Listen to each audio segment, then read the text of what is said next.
Well, Luton Borough Council is asking the local Cultural Service Trust to look at other funding options, such as sponsorship, before it finalises its plans in October. Now, a Milton Keynes man fears his street is being stalked by a cat killer. Ken Power's foster cat, Bo, had to be put down after suffering antifreeze poisoning. Mr Power believes the cat had been fed chicken coated in the substance, but says he can't understand why anyone would do it. I don't understand. There is no rationale behind it. There's no logical sense to it. And no, I can't understand why anybody would do that. I wouldn't know where to begin. Research suggests the government's benefit changes have made work more attractive. An independent think tank says cuts such as the benefits cap, which limits how much someone on welfare receives, means the gap between being on benefits and earning a wage has been reduced. People will have a chance to have their say over the future of children's services at Bedford Hospital later on this year. It's when a consultation begins. The Trust has faced severe criticism for closing some of its paediatric services after junior doctors were withdrawn because of a shortage. The hospital's apologised but says they'll now look to advertise posts across both Milton Keynes and Bedford. But the Mayor of Bedford, Dave Hodgson, has concerns about the need by the local clinical commissioning group to go back to the drawing board. The hospital had good clinical outcomes in paediatrics. The hospital in the last 2 years has been financially viable. So both those things are okay, and yet it seems to be used as an excuse by the CCG to actually look at reconfiguring, and does that mean removing services from Bedford Hospital? I hope not, but I believe so. Football and captain Stephen Gerrard says England are now in a good position. That's after ensuring their qualification for next year's World Cup's in their own hands. Last night they drew against Ukraine. Weather, and it should be mostly dry, a little bit of rain later on. Temperatures warmer than yesterday, 18 degrees Celsius. Get the latest news and sport online at bbc.co.uk/3 counties.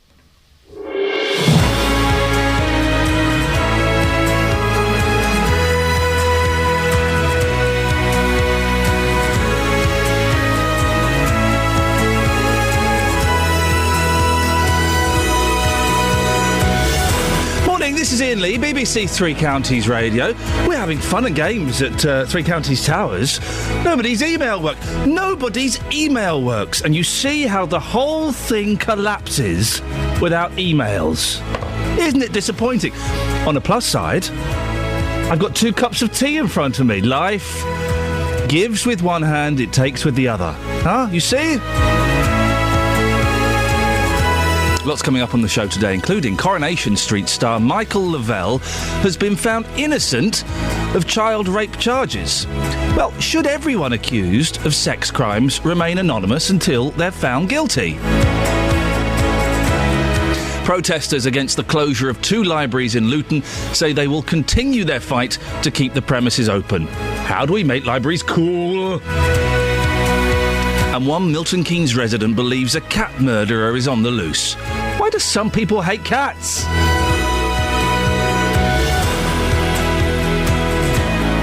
Facebook.com/BBC3CR. You can send me a text, 81333. Start your text 3CR. The best way to get in touch, we've had lots of phone calls this week, I love it. 08459 455 555. Across beds, hearts and bucks. This is BBC Three Counties Radio. Now, while we try and sort out these flipping emails, let's have a bit of Blondie.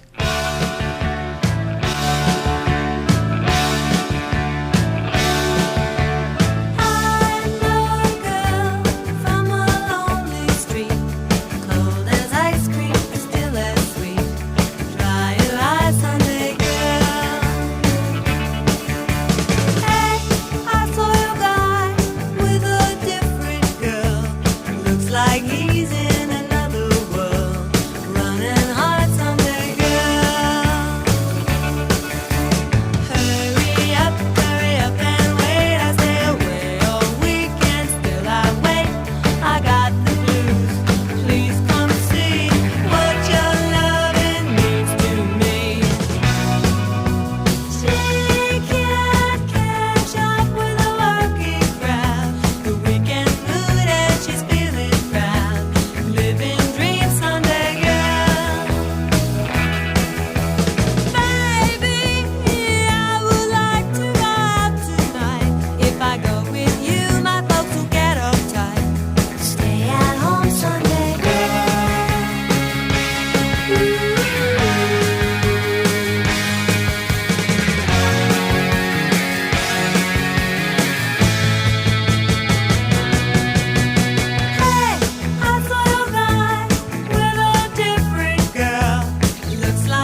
likes a bit of Blondie. Everyone does. I can't think of one person who doesn't like a bit of Blondie. And if you are that person, if you're sat at home going, it's me, I can't stand them, well, then you're fired.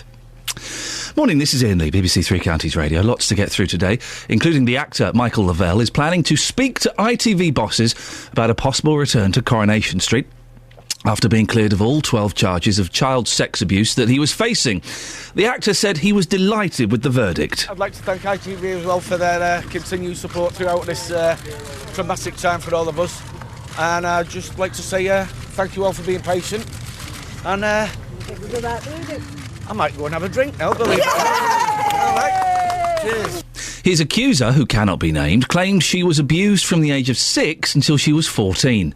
The jury at Manchester Crown Court took just over 4 hours to return verdicts of not guilty on all counts.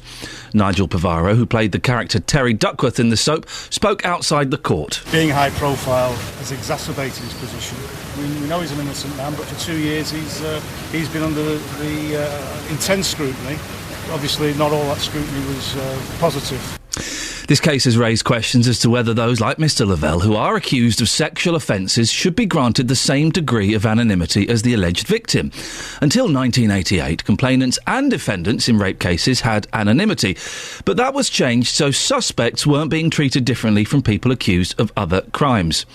Karma Melli is a criminal barrister specialising in sexual offences. She says there is sense in keeping things as they are now. Probably the main reason in favour of being allowed to publish defendants' names is the argument about other victims coming forward, and that is one that we've seen time and time again from the London taxi driver rapist and also, of course, more recently with Stuart Hall, that the names are publicised and other victims who didn't feel they had the strength to come forward when they felt they were alone do come forward, and it makes a material difference to the prospects of conviction. Well, Justin Dealey has been out finding what people think. I've often said this, Justin, if someone is accused of a sex crime, they should remain anonymous, because anybody can go and throw an accusation at somebody, and people will be going, oh, mud sticks, there's no smoke without fire, when there is smoke without fire on occasion. I mean, absolutely. In that clip there, you heard somebody say, well, this has now been going on for 2 years. Of course, we read the newspapers every single day. There's been so much written about this. So I've been out to Dunstable, talking to people about Michael Lavelle, asking people whether he had the right to remain anonymous, and here's what people had to say. He should have. He wasn't guilty, or he was found not guilty, but he's now been labelled. I mean, his name was put all over the newspapers, but her name's been kept completely out of the papers. She's had anonymity the whole way through this trial. If a man is found guilty, then the accuser should keep her in anonymity. But if he is found innocent, they should release her name. And as far as I'm concerned, it's got to be fair, and that's the only way it can be done fair. Dave, what do you think about anonymity in this particular case? I think anybody accused of a crime like that should have anonymity until they're proven guilty, because it doesn't matter if you're a film star or some poor schmuck living down the street. I know of people it's happened to, and they've had to move just because they got accused of a sexual crime. In the end, he was proved innocent? Yes. So despite being proved innocent, that has ruined his life. Yeah. You're making a point there. You don't have to be famous to be in that situation. That's it. You don't. Anybody. It could happen to me, you, anyone. And why should it just be the rich and famous get it? Everybody should have that right. You are innocent until you are proved guilty. And this guy, he was tried by news. He was tried and found guilty by the news well before he ever got to court. I don't think he should have been named. Can you tell us why? Well, because it's ruined his life, hasn't it? But, I mean, really, if you've chosen to be in the public eye, then that's part of it, isn't it, really? So we've heard all sorts of stories about him having affairs, alcohol problems as well. Even though he's been announced as being innocent, do you think he should still go back onto that soap? Because it is a family soap at the end of the day. No, not really. It is too far gone, hasn't it, really, everything that's gone on? I mean, people aren't really going to enjoy watching him anyway, so I don't think so. I think he needs to try a different avenue now. And so even though he's innocent, you think the problems with the alcohol and adultery is too much? It's all been too much. People aren't then interested in watching it, are they, really? So, well, I would dispute what that lady says. I would suggest that people are more interested in watching it. But yeah, he's had problems with alcohol, and he's had affairs outside of his marriage, And? Exactly. You know, in life, everyone has problems. Nobody, despite being a TV star, a film star, or the average man on the street, every single person in their life is going to have problems. And everyone in life deserves a second chance. Here we have an innocent man. He's been through this for a long, long time. Whether he wants to go back onto the soap, of course, that's another question. Just imagine it. I often try and put myself in the position of these people. This guy's not worked for, 18 months, probably 2 years since this started. So he's not earned anything for 2 years. He's had the humiliation of being branded a paedophile. He's been dragged through the press. He's had all his mucky little secrets. We've all got mucky little secrets. He's had those exposed in the press. It's just so humiliating, isn't it? If I was him, I'd probably move abroad.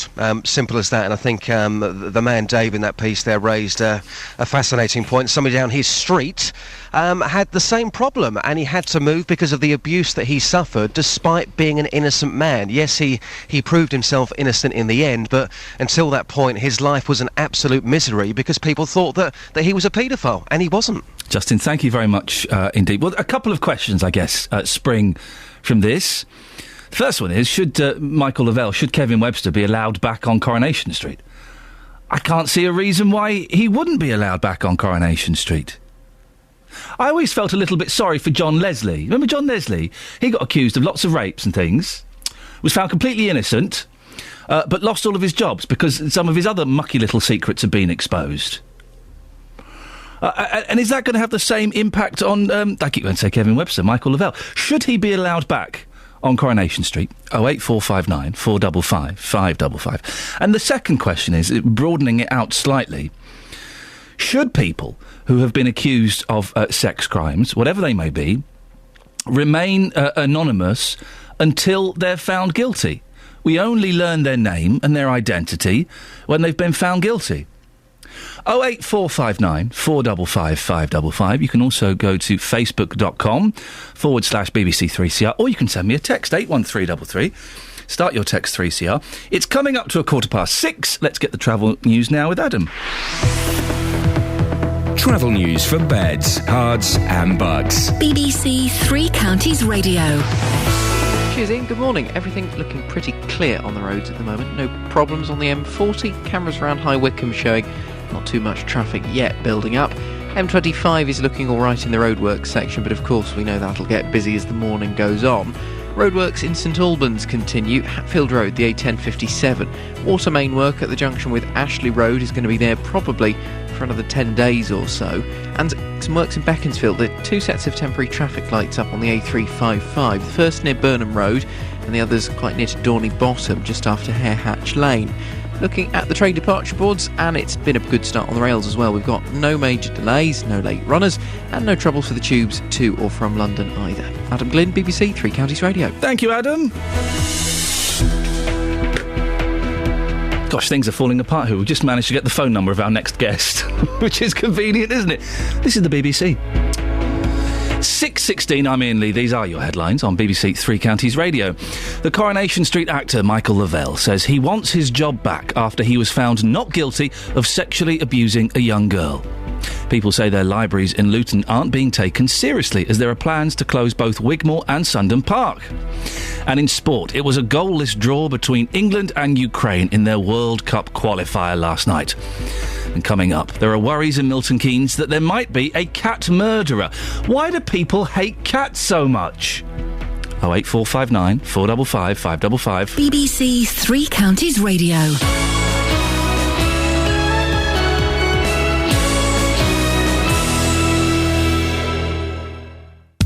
On Friday night, there's an extra Three Counties sport. Gray whacked one in at the near post. It's a great strike from Andre Gray. Luton are in conference action away to Wrexham, hoping to consign the hosts to their 4th straight defeat. Nuneaton Town 2, Wrexham 0. By building on Saturday's performance. The only thing we're disappointed about is we haven't scored the goal that wins the game. We have people that can score, I know that we do. If we keep doing that, then I think the rest will follow. Wrexham versus Luton, Friday night from 7 in Three Counties Sport.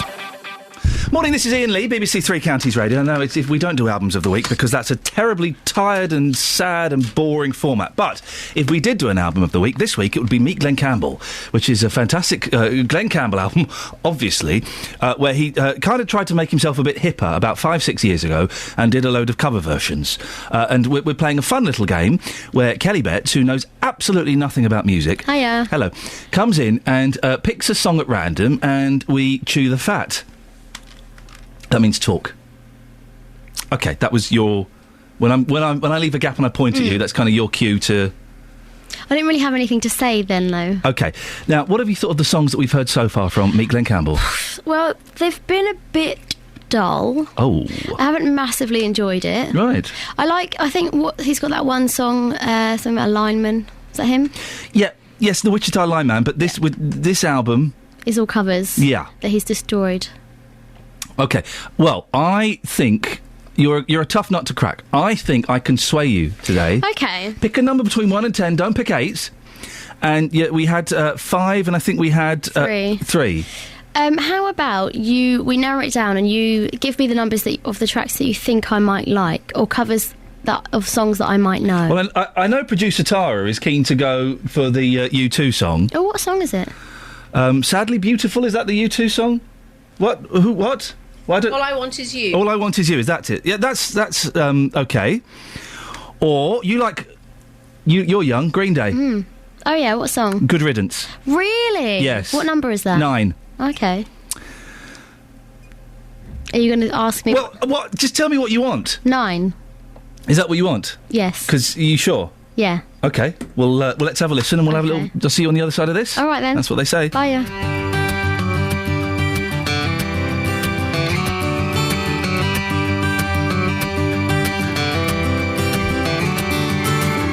Another turning point, a fork stuck in the road. Time grabs you by the wrist, directs you where to go. So make the best of this test and don't ask why. It's not a question, but a lesson learned in time. It's something unpredictable, but in the end it's right. I hope you had the time of your life.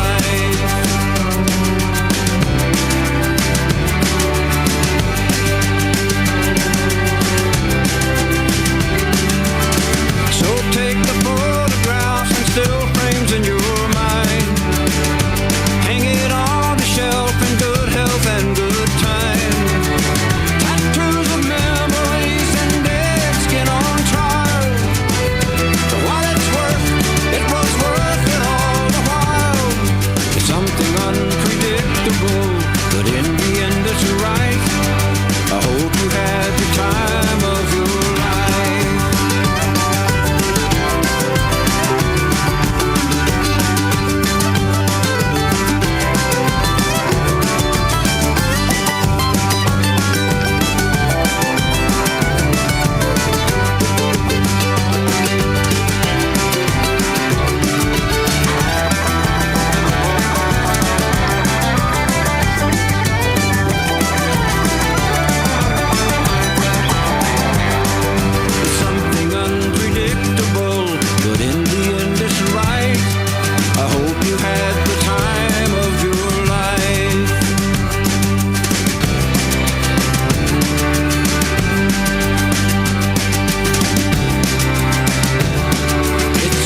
Unpredictable, but in the end it's right. I hope you had the time of your life.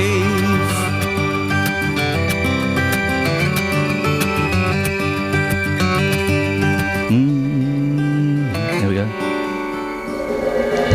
Oh. Now that, you've got to admit, is pretty... Well, I'm not going to influence you, Kelly Betts. That was... let me do it. That was Glenn Campbell from the Meet Glenn Campbell album, not our album of the week, with the Green Day song Good Riddance, brackets, Time of Your Life, close brackets. What he's done is taken a really nice current song, what's, a good few years old now, and made it really, really boring. Wow. What he's actually done is he's played preset 4 on a keyboard and just let it on loop, and then he's got like a guitar or whatever over it, and he's just being all old. How old is he? Is he still alive? Was he still alive when he made that? I think I'm going to ask you to leave the studio now. Arcs. Goodbye. Okay.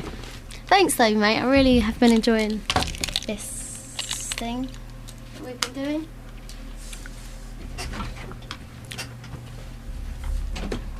Well, I'm sure you've been enjoying this thing that we've been doing, because it really is a lot of fun.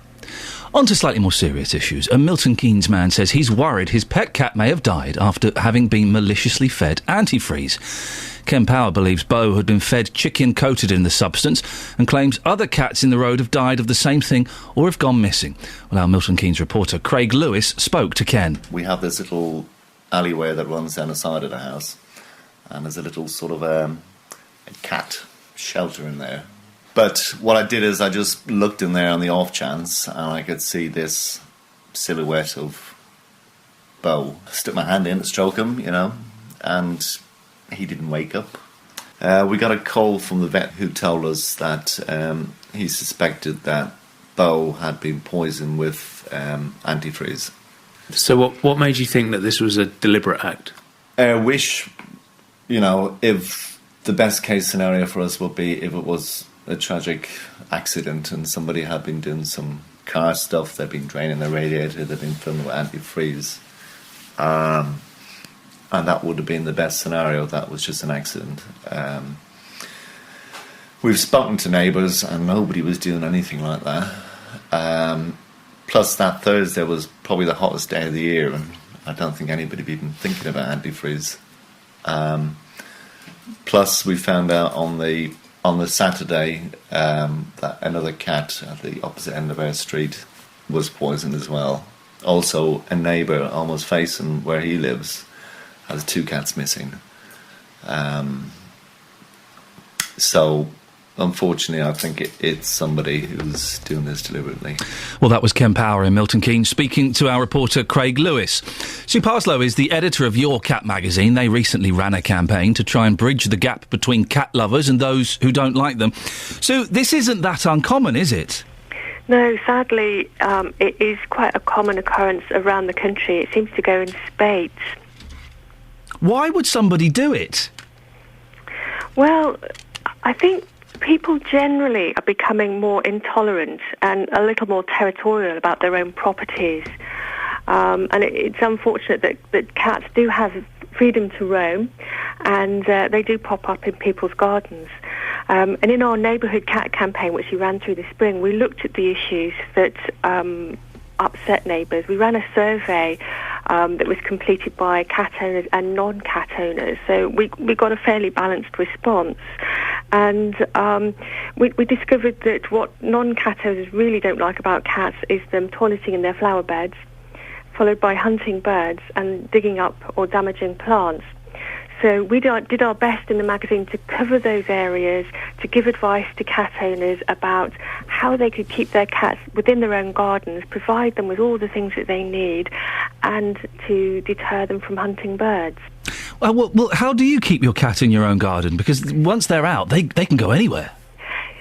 Yes, but I think one of the secrets is to enrich your own garden, to think about the things that your cat will be looking about when he's out and about, providing with an outdoor latrine so he doesn't have to trot over into next door's garden and use their newly dug over flower bed, and to provide him with things he can climb, places he can hide and explore, so sort of dense shrubberies and nice trees and somewhere he can hide. Will those things not attract all the local cats, though? Potentially, and our survey did show that a third of cat owners themselves have problems with other people's cats. And it's kind of a fact of our modern day society where we've become cat owners more than dog owners, and we tend to keep more than one cat at a time. So sometimes some areas are quite heavily populated with cats. So we would suggest it's about talking to your neighbours, finding out who owns what cat, and passing on the advice that we've given so that everybody's enriching their own garden and doing their best to keep their cats at home. Now, there are ways that people can enclose their gardens, and it doesn't have to be a major sort of engineering operation. It can be done quite simply, and there are some really simple containment systems that can go around the top of a fence. to keep your own cat in and intruding cats out. What should someone like Ken Power do, who believes his cat has been murdered? Can he go to the police? Would the police listen to something like that? Yes. As these incidences are becoming more common, the police or the RSPCA will take it seriously, and there have been prosecutions. And what kind of penalties are imposed on someone found guilty of cat murdering? Well, I guess it depends on the individual circumstance, but it is taken seriously. If you've got a cat that's coming in your garden, back in when I was a child in the 70s, my mum, when there was a cat we didn't want in the garden, would shoot it with a water pistol. Is there anything that someone can do if they want to get a cat out of their garden? Well, water is still quite a good deterrent, and what we would suggest is that you do it in as kind a way as you can do it, but a sort of short, sharp shock from a distance will help to make the cat think twice about coming back. But there are other products that you can buy from garden centres, including pelleted lion dung. Sorry, what did you say? Lion dung. What? Cats work on scent, and they'll sniff this out and think, oh wow, this is a big cat's territory, I'll stay out. You can actually go and buy lion poo from a garden centre and put it in your garden? You can. That is bonkers! Yes, it does sound like a bit of a joke, but it's there in the garden centre, so I guess it must work. Yeah. So yes, there are a few things that we can do, even planting. If you plant prickly plants around the perimeter or the area where your cat is getting out, or where the neighbouring cat's coming in, then that's quite a simple deterrent too. So, lovely to talk to you. I'm glad we managed to track down your number in the end. Thank you very much, Sue Parslow there, editor of Your Cat magazine, a magazine I've appeared in. Oh, yes, I've been in Your Cat magazine. Thank you very much. Myself and Velvet have appeared in there. Well, what do you think? Why do people hate cats? You can buy lion dung in garden centres? I'm tempted to get some of that stuff just to say I've got some lion dung. Why do you hate cats? You know I'm a cat person more than dogs. Dogs I just don't get at all. Cats I think are wonderful companions. 08459 455 555. Travel news for beds, cards and bugs. BBC Three Counties Radio. Main routes are still looking clear this morning. No delays yet on the A1 or the A1M. And the cameras on the M1 showing everything moving nicely as well. Roadworks in Flitwick still ongoing. Dunstable Road, the A5120. It's electricity work at Vicarage Hill. It's going to be finished in the next couple of days, but you could still get caught up for now. Milton Keynes and the Fenny Stratford bypass. This is part of the A5, of course.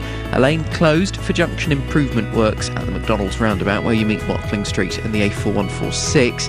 That was getting very slow yesterday. In Ivor, Southlands Road, the A412. Temporary lights up for water main work near Seven Hills Road. Again, it'll be another few days on those works. If you're driving into London, things are looking okay at the minute on your route in through Enfield on the A10 and through Borehamwood on the A1. And trains and tubes are all running without delays. Adam Glynn, BBC Three Counties Radio. Thank you, Adam. It's 6:30. You're listening to BBC Three Counties Radio. Let's get the latest news and sport now with Serena Farrow. Across beds, hearts and bugs. This is BBC Three Counties Radio.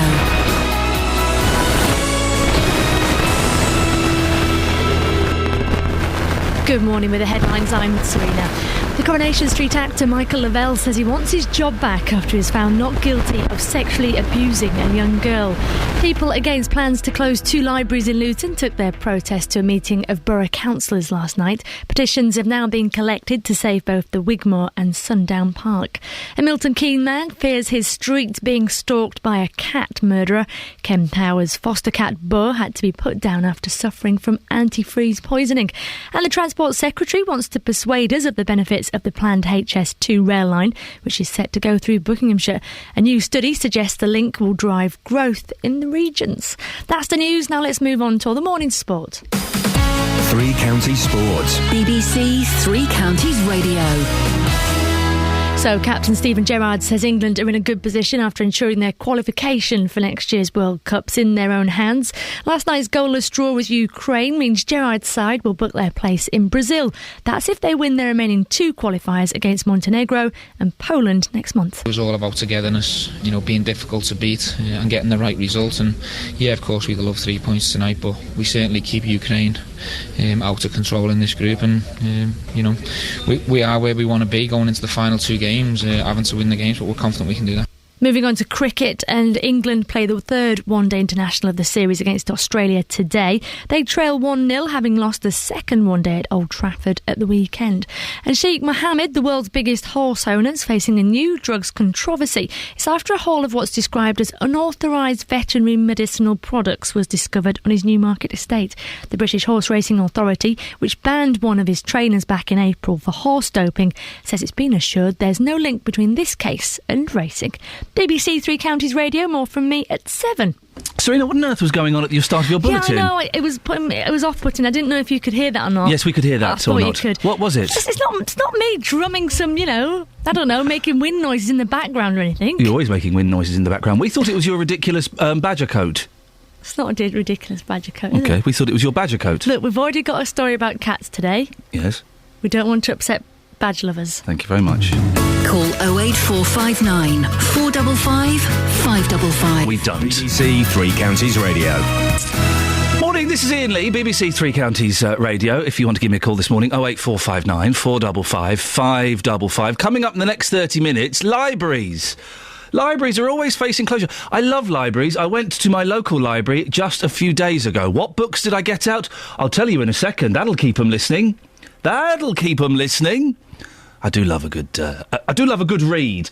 I also went to this library. They had an art exhibition upstairs of photos of John Lennon and the Rolling Stones filming the Rock and Roll Circus from 1968. I knew more about it than the woman showing a man around. There was a woman showing a man around. He went, so, he was American. So, what's this a picture of?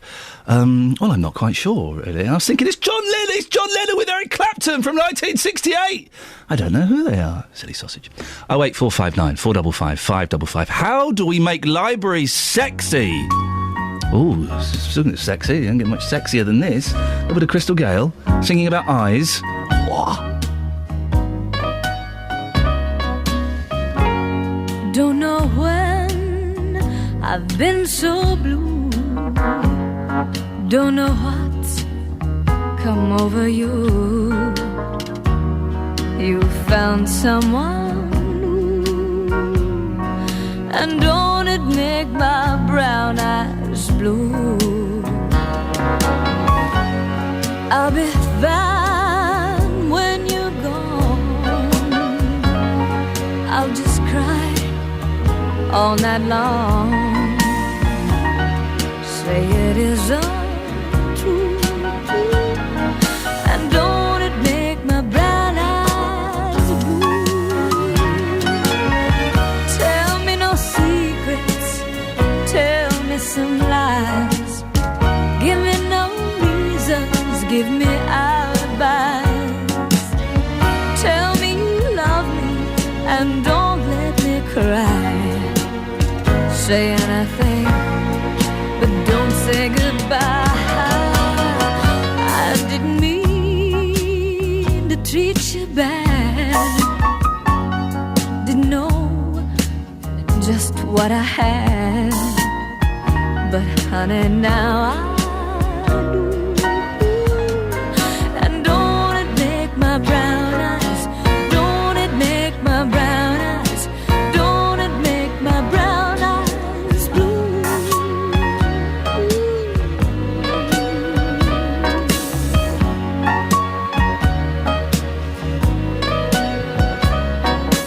Don't it make my brown eyes, don't it make my brown eyes, don't it make my brown. What is this Maffin Hanslope text? Is this a genuine text you want me to read out on the air?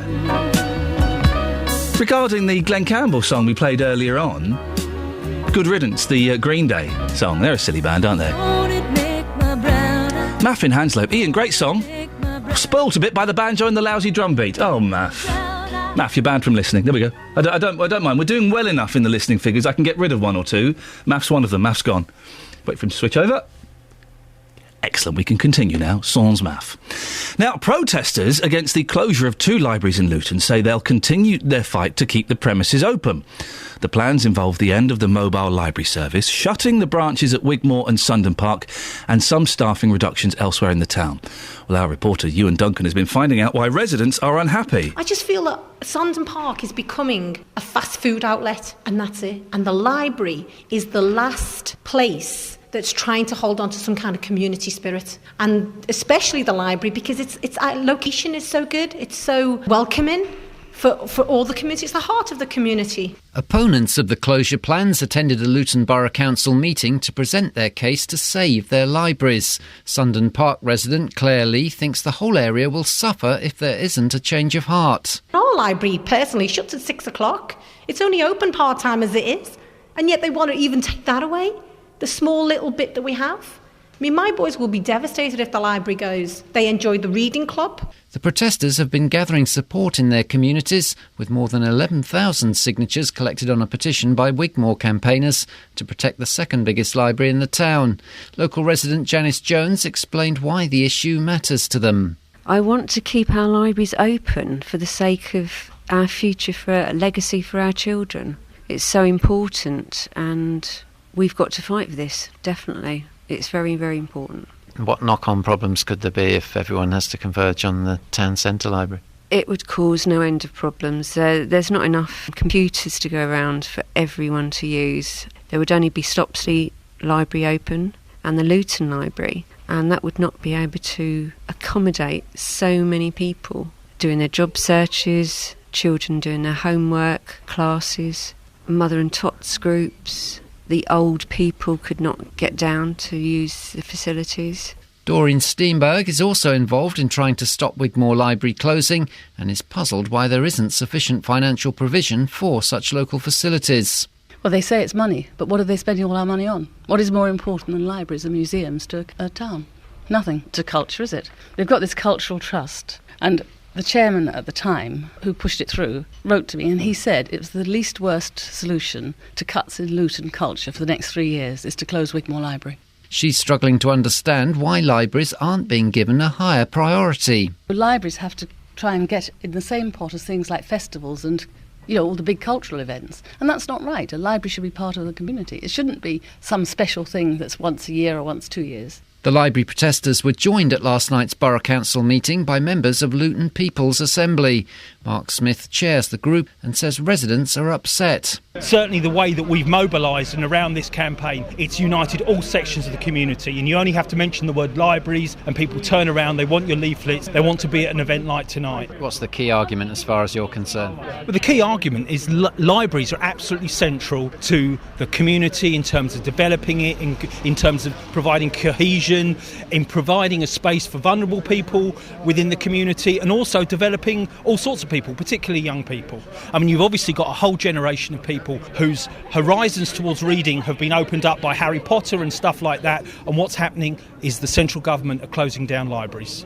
Luton Borough councillors are to ask the library service provider, Luton Cultural Service Trust, to look at other funding options, such as sponsorship, before it finalises its plans to make savings of £650,000. The Trust's board set to meet on October the 23rd, with its decision expected to return before borough councillors in November. We'll hear more from... that was our reporter, Iain Duncan, by the way. We'll hear from one of the protesters in about an hour's time. So, I went to the library last week. I saw a collection of photographs of the Rolling Stones and John Lennon, and the 2 books I got out were the John Lennon letters from John Lennon, but better than that, I got the Buzz Aldrin autobiography, The Second Man on the Moon. It's a fantastic read. Oh, it's superb. Because once you've been on the moon, what do? Well, if you're Buzz Aldrin, you become a manic depressive and a huge boozer. That's what he did. Oh, it's an incredible story. Massive alcoholic. Alcoholic, that's the term, isn't it? Not boozer. Not big boozer. I believe the medical term is an alcoholic. What do we do to make libraries sexy? We need someone like Mary Portas to go in. Not Mary Portas, because she didn't really do a lot for the high streets. But we need someone like that. We need Jamie Oliver. We need a me to go into libraries and make them sexy. Oh, I could do it. Get some lights in there. Open up some windows. Bit of fresh air. There you go. First tip. I've got more ideas than that. 08459 455 555. Shall we give the new Paul McCartney song another go? Maybe it's improved with a week's age. Don't look at me, it's way too soon to see what's gonna be. Don't look at me. All my life I never knew what I could be, what I could do, then we were new.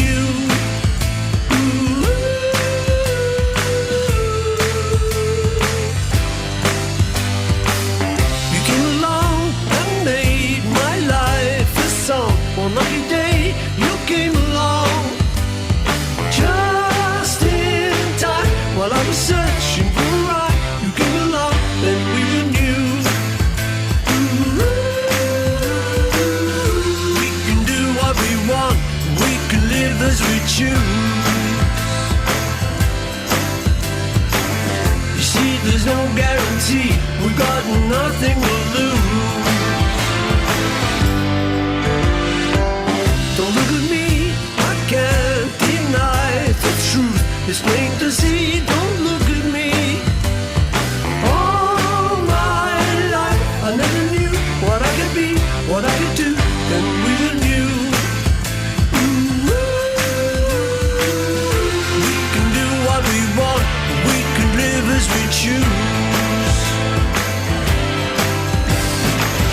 You see, there's no guarantee, we've got nothing to lose.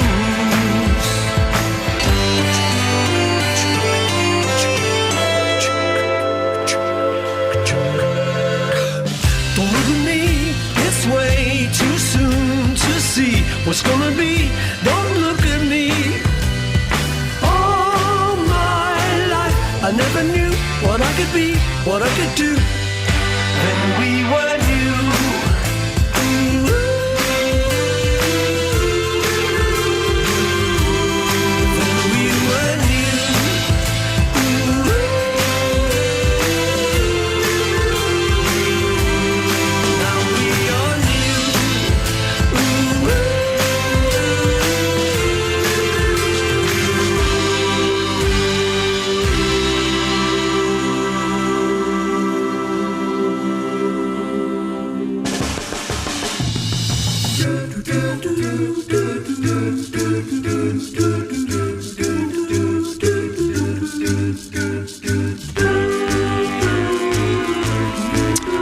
I think it's growing on me.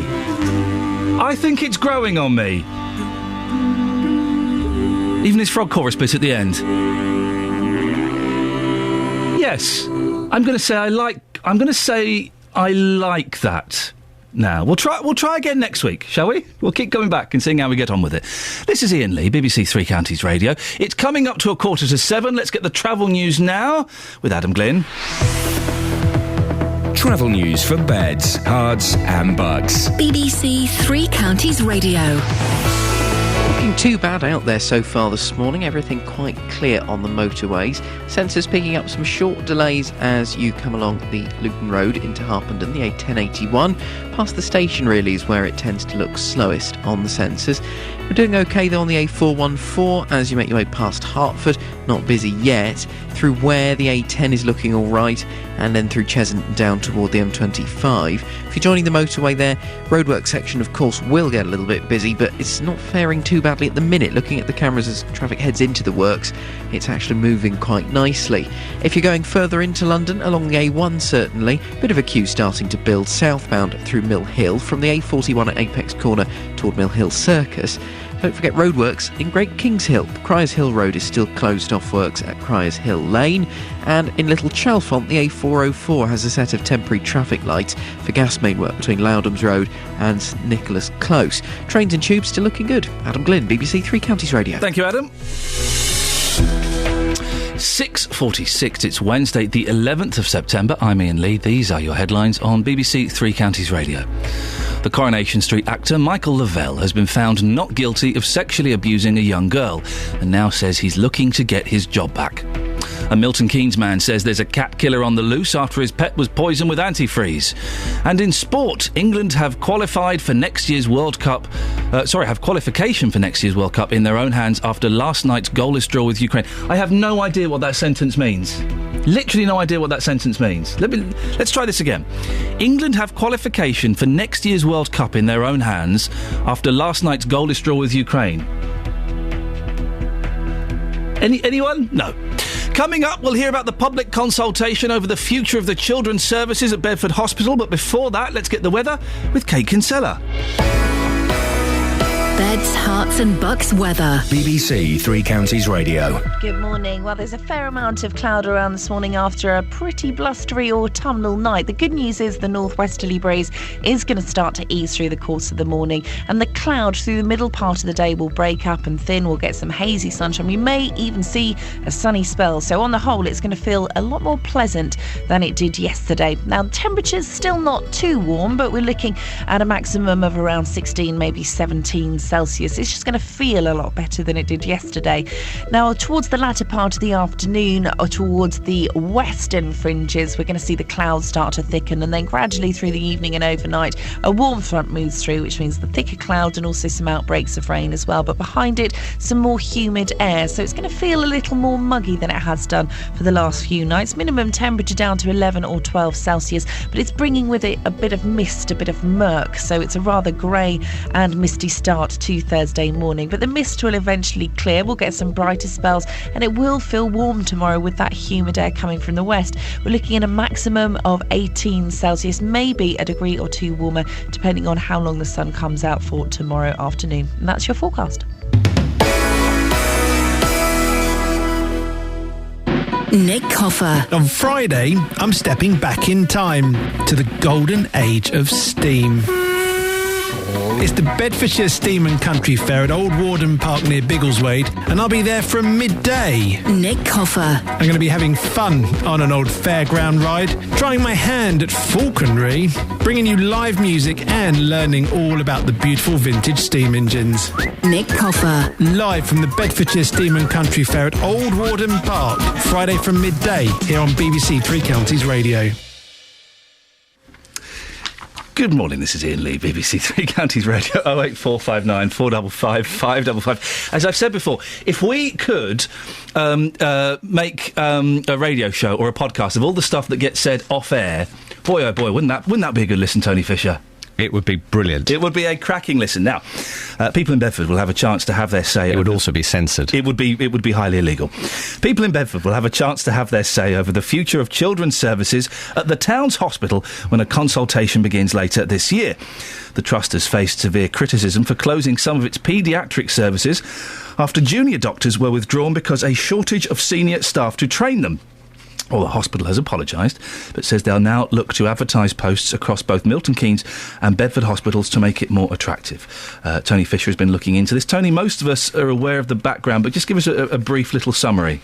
Yes, well, it was July, Iain, when junior doctor training was stopped at the hospital. Concerns were expressed back in April that the trust had too few consultants for paediatric and maternity cover while instructing medical trainees. The trust said it would recruit staff, but the Health Education East of England stepped in, withdrew the trainees. Later on in July, there was an incident with a consultant and a junior doctor.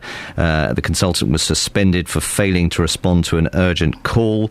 That then prompted a decision to remove medical trainees from paediatric services. Then the accident emergency services was suspended for children and people under the age of 19.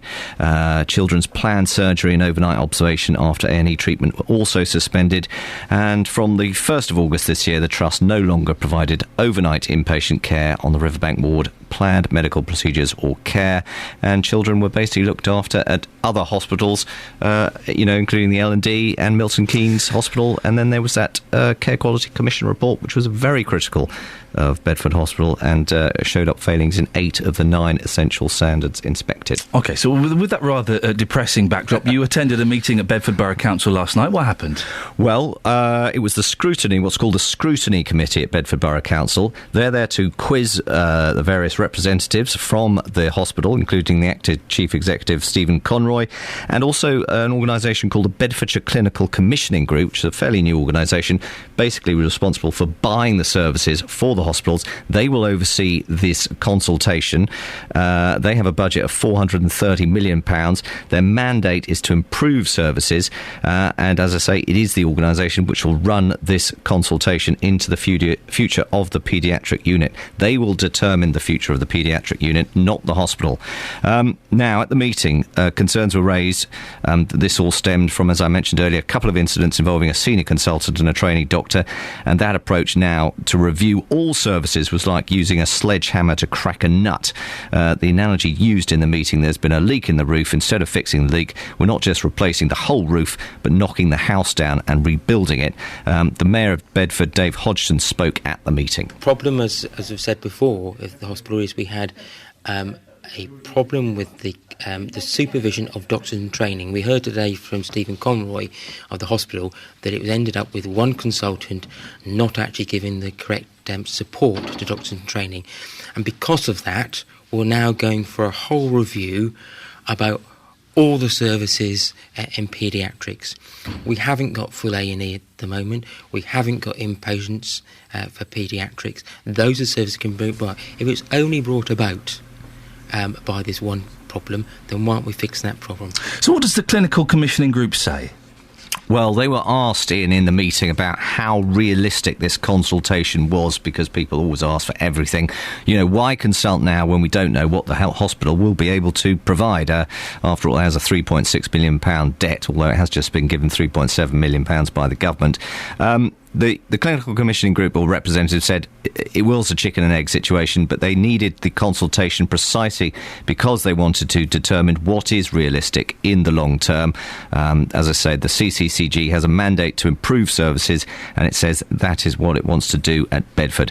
Dr. Paul Hassan is from the Bedfordshire Clinical Commissioning Group. The hospital has been unable to recruit sufficient numbers of paediatric consultants for at least the last 2 years, and I think this reflects on the fact that the paediatric service as was not able to was not an attractive proposition to newly qualified specialists. And what we heard from patients, the two ladies who were here this evening as patients, was that they have seen services offered in a much more attractive way to them and their children at other hospitals since they've had to go to these other hospitals, and they would like to see that service in Bedford. And that's what we would like as well. What's the timetable for this consultation, Tony Fisher? Right, Ian, it'll start in November, run to January. Recommendations will be made in March next year, and a website setting out the details of this consultation will appear on the Bedfordshire Clinical Commissioning Group website on the 23rd of this month. Tony, thank you very much. We'll be following that closely. We built this city. We built this city on rock and roll. Built this city. We built this city on rock and roll.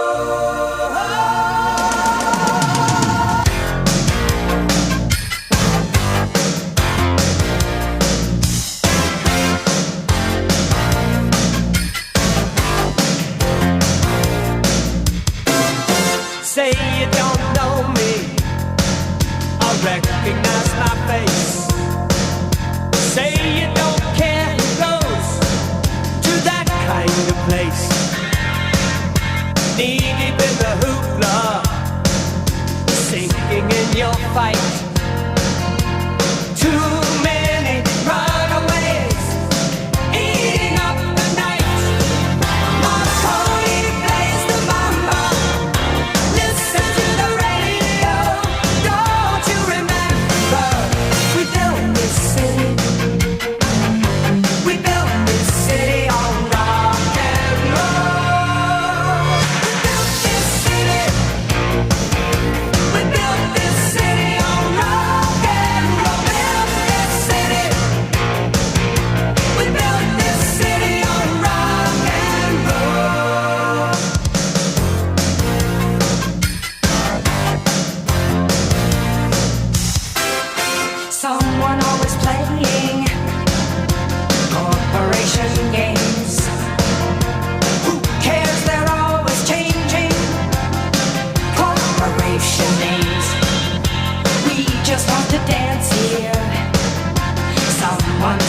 the stage. They call us irresponsible, write us off the page. Marconi plays the mama, listen to the radio. Don't you remember, we built this city. We built this city on rock and roll. We built this city. We built this city on rock and roll. Built this city. We built this city on rock and roll.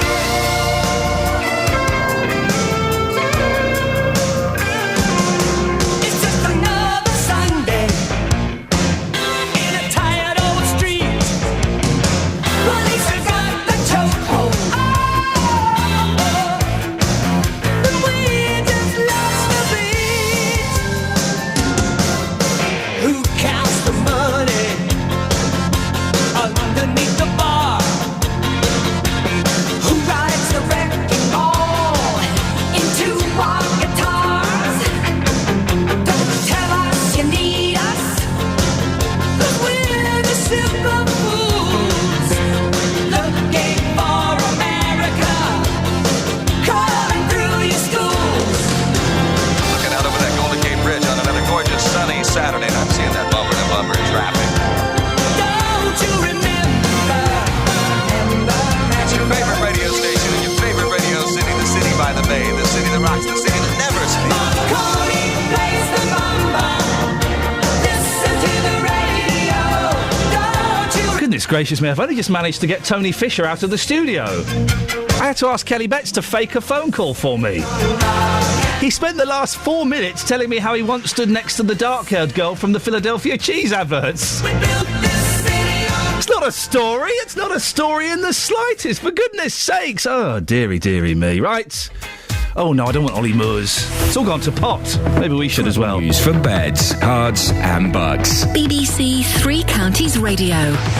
Starting to get busier on the M25. It's looking quite slow into the roadworks section now. Junction 26 at Waltham Abbey through to 25 at Enfield. We've also had a call come in from Andrew in Hatfield. He said it's really stop-start further round anti-clockwise as you go past Junction 20 at Kings Langley. From Junction 21 at the M1 toward Junction 20 and then onwards round toward Heathrow. On that anti-clockwise side is looking slow in a fair few patches, but as Andrew got caught up near Junction 20, he said that they've put the matrix signs up at 40 miles an hour. There's not been an incident as far as we know around there, but it's definitely looking slow. A1 into London, Borehamwood, queues building up from the Holiday Inn junction now toward Mill Hill Circus. Things looking pretty good though as you make your way round Watford. Exchange Road, the A411 maybe a little busy coming toward Beach and Grove. Trains and tubes doing okay though. Adam Glynn, BBC Three Counties Radio. Thank you very much, Adam. So, should everyone accused of sex crimes remain anonymous until found guilty? We'll take your calls after the latest news and sport with Serena Farrow. Local and vocal across beds, hearts and bucks. This is BBC Three Counties Radio.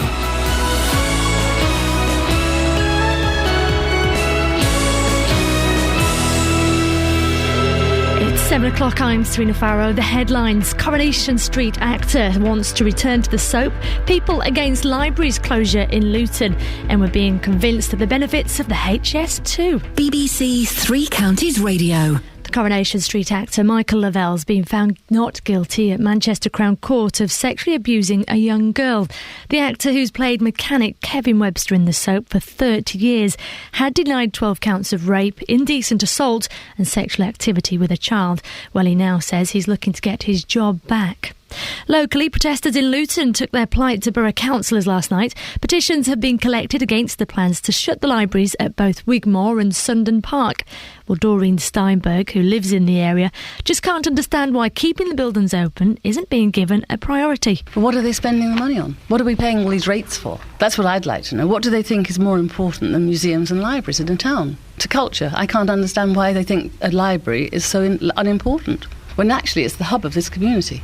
Luton Borough Council's actually asking the Cultural Service Trust to look at other funding options such as sponsorship before it finalises its plans, with the board set to meet in October.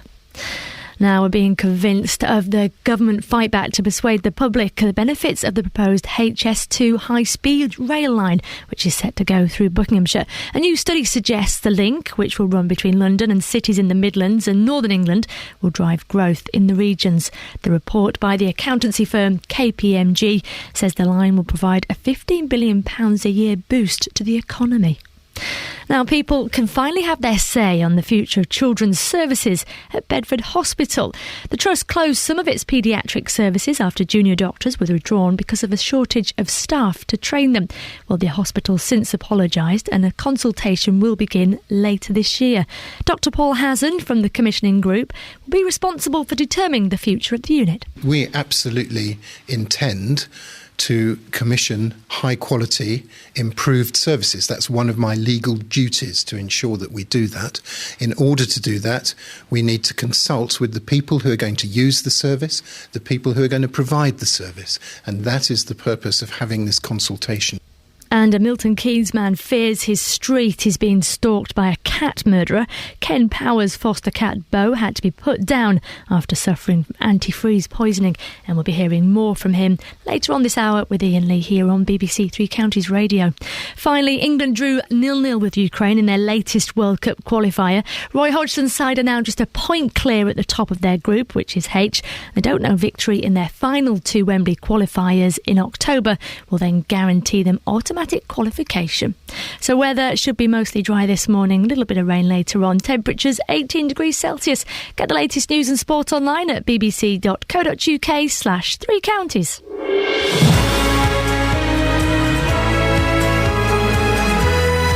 Good morning, this is Iain Lee, BBC Three Counties Radio. Lots coming up this morning. Although, I have to say, I wore my thick coat today for the first time since, I don't know, May, and it's good. It's good. I do look like Bill Sykes.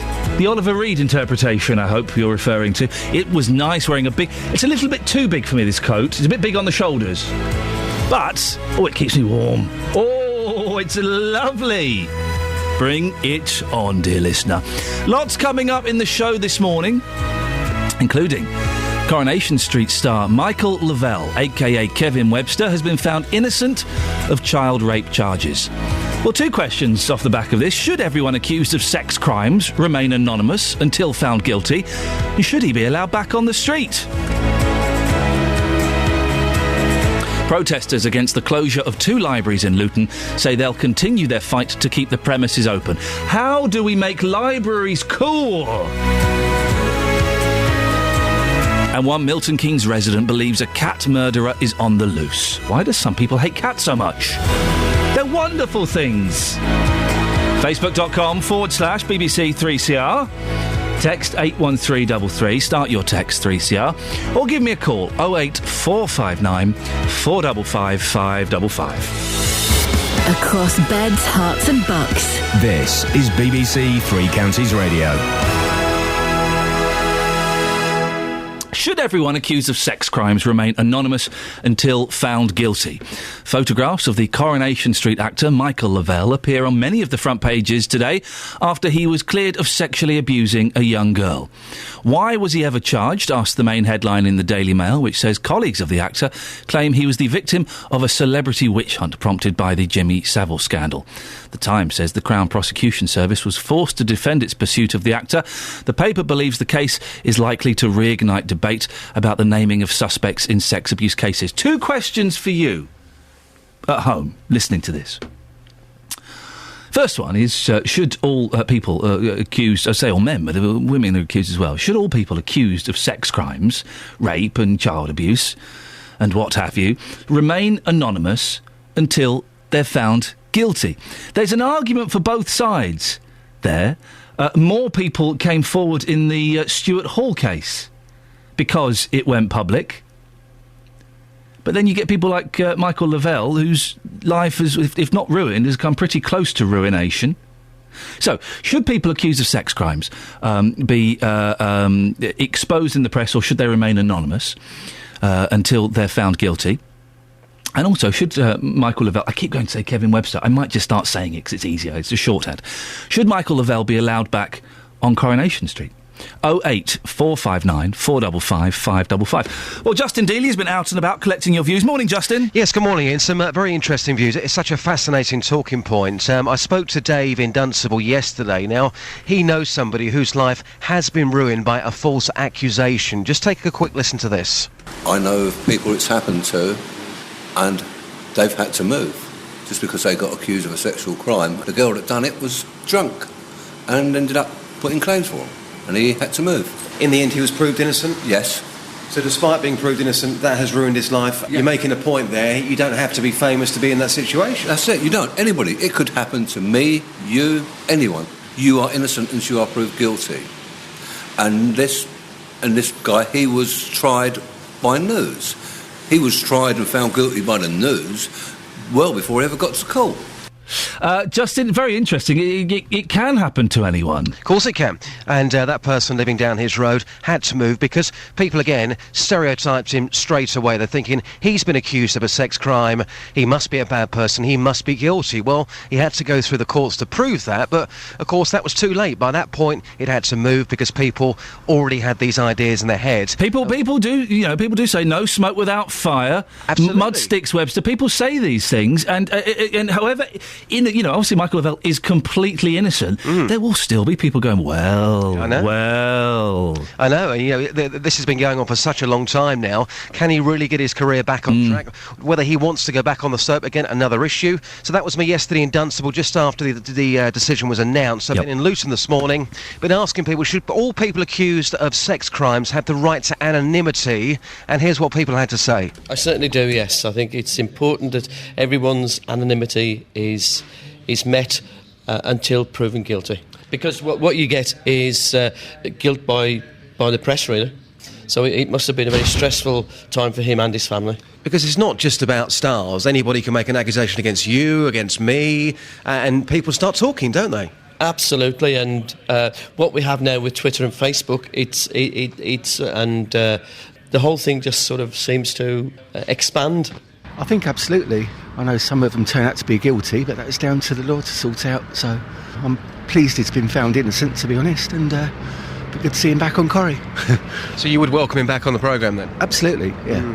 I spoke to somebody yesterday who said to me, well, with the adultery claims, with the alcoholism claims, that it's not right for him to go back onto a family soap, but as a fan of the show, you'd be quite happy to see him back on there? Yes, I would, yeah. Everybody has skeletons in their cupboard. It's just, it's been found innocent, and as far as the law's concerned, and the other things are down to him, really. So, yeah. Yes, because if they are innocent, and in this country you're innocent until proven guilty, then we're already damning them, and he's been damned.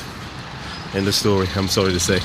Interesting pieces there. There's an interesting comment on Facebook. Oh yeah, Justin, I'm going to read out here. Drake says, does releasing names not encourage people to come forward who might also have suffered? Interesting point. Yeah. Then goes on to say something that is completely and utterly wrong.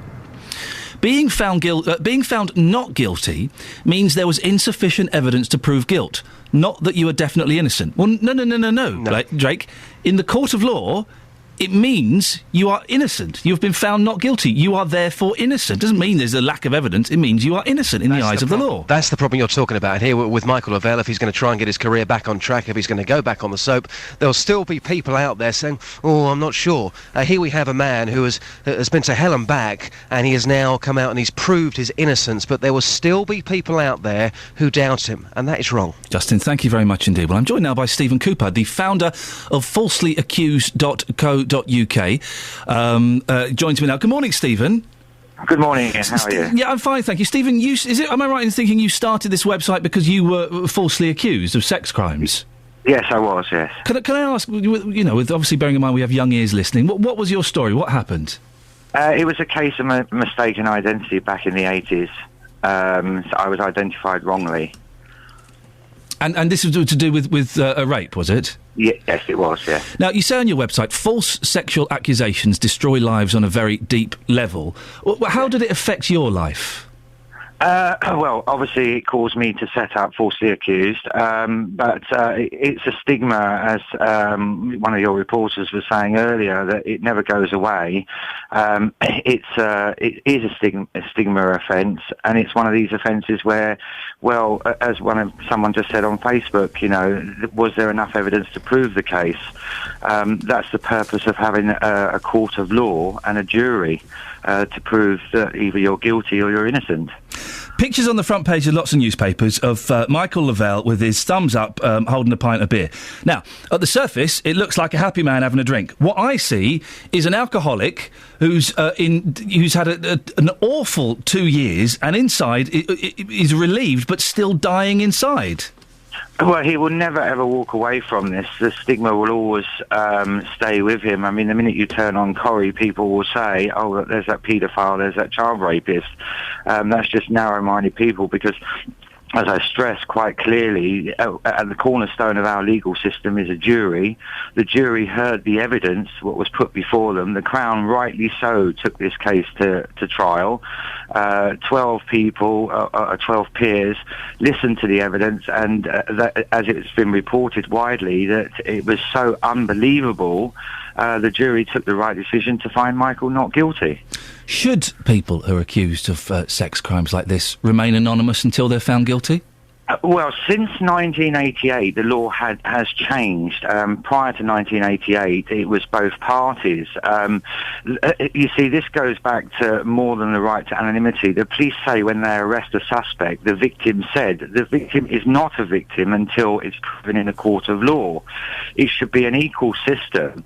And being accused of any sexual offence, whether it's rape or sexual assault, where the allegation is false, obviously is very serious, and it is for a jury to decide that. That is why we have jury systems. So we take the stance at falsely accused that everyone has the right to anonymity.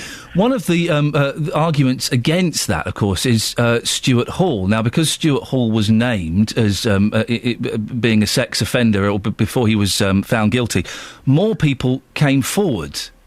Yes, but you see, the problem is you can take Stuart Hall, you can take Jimmy Savile, but the actual main reason why the right to anonymity is not afforded to the defendant is it dates back to 1977, when there was a chap called Terence Harris who was falsely accused, and he basically didn't turn up for his bail to return, and they took the decision to publicise his name. So it stems from that. Yes, you are right with regards to Stuart Hall, but if you look at the Jimmy Savile situation, there were 6 or 7 accusers prior to it being publicised. Then all of a sudden, loads of people came out of the woodwork because they were told quite clearly from the Criminal Injuries Compensation Board that they would get compensation. So it's a bigger picture. Well, I'm not sure everyone in the Jimmy Savile case came forward because they were seeking compensation. I'm sure there were many who felt they were... Oh, yes. There were many who felt they were wronged and wanted justice. Yes, but the argument that I have there, and I have been criticised for saying what I'm about to say, is Jimmy Savile, although people have suggested that this has happened, I'm afraid he wasn't there to defend himself. He didn't face a jury, whereas Michael from Coronation Street did, and the decision was the right decision. Please understand this to your listeners, that falsely accused does not condone anyone who sexually abused anyone of any age or era. If the crime has been committed and a jury finds the person guilty, rightly so, they should go to prison. But until that point, anonymity should stand on both parties. Should this girl who falsely accused Michael Lavelle be named? No, she shouldn't be named, because that will stop true victims of crime coming forward. However, if she has perjured herself and it's proved that she has perjured herself, she should suffer the consequences. If she knowingly lied about the allegations, as I wasn't in court, so I can't make any comments. I can only say what I've read. But according to Michael's defence team, the allegations were so unbelievable, the jury found him not guilty. Stephen, I appreciate your time this morning. Stephen Cooper, founder of falselyaccused.co.uk. Well, you've heard what Stephen had to say. It's your turn to put your point across. There's so many questions about this. I just find this absolutely fascinating. I'm sure that gives Mr. Lavelle no consolation whatsoever, but Should people who are accused of sex crimes remain anonymous until found guilty? Should Michael Lavelle be allowed back on Coronation Street? And should the girl who falsely accused Mr. Lavelle be named? She's kept her anonymity. She will keep her anonymity because she's 17 years old.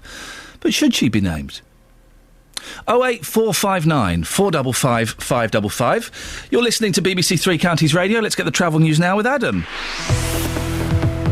Travel news for beds, cards and bugs. BBC Three Counties Radio.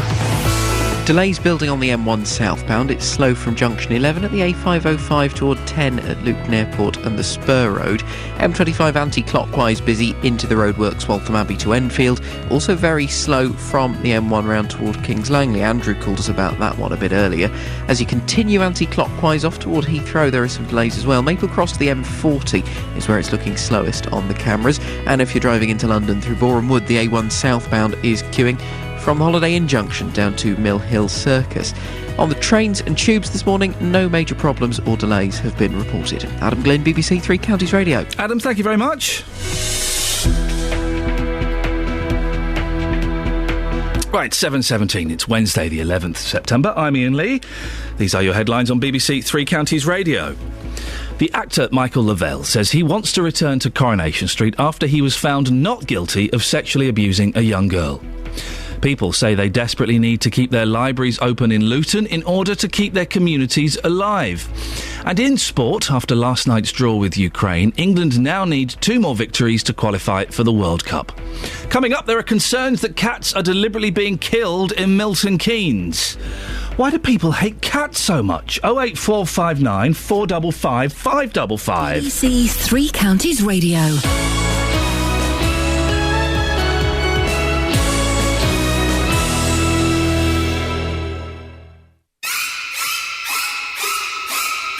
Alive with music on the BBC. The sound of horror.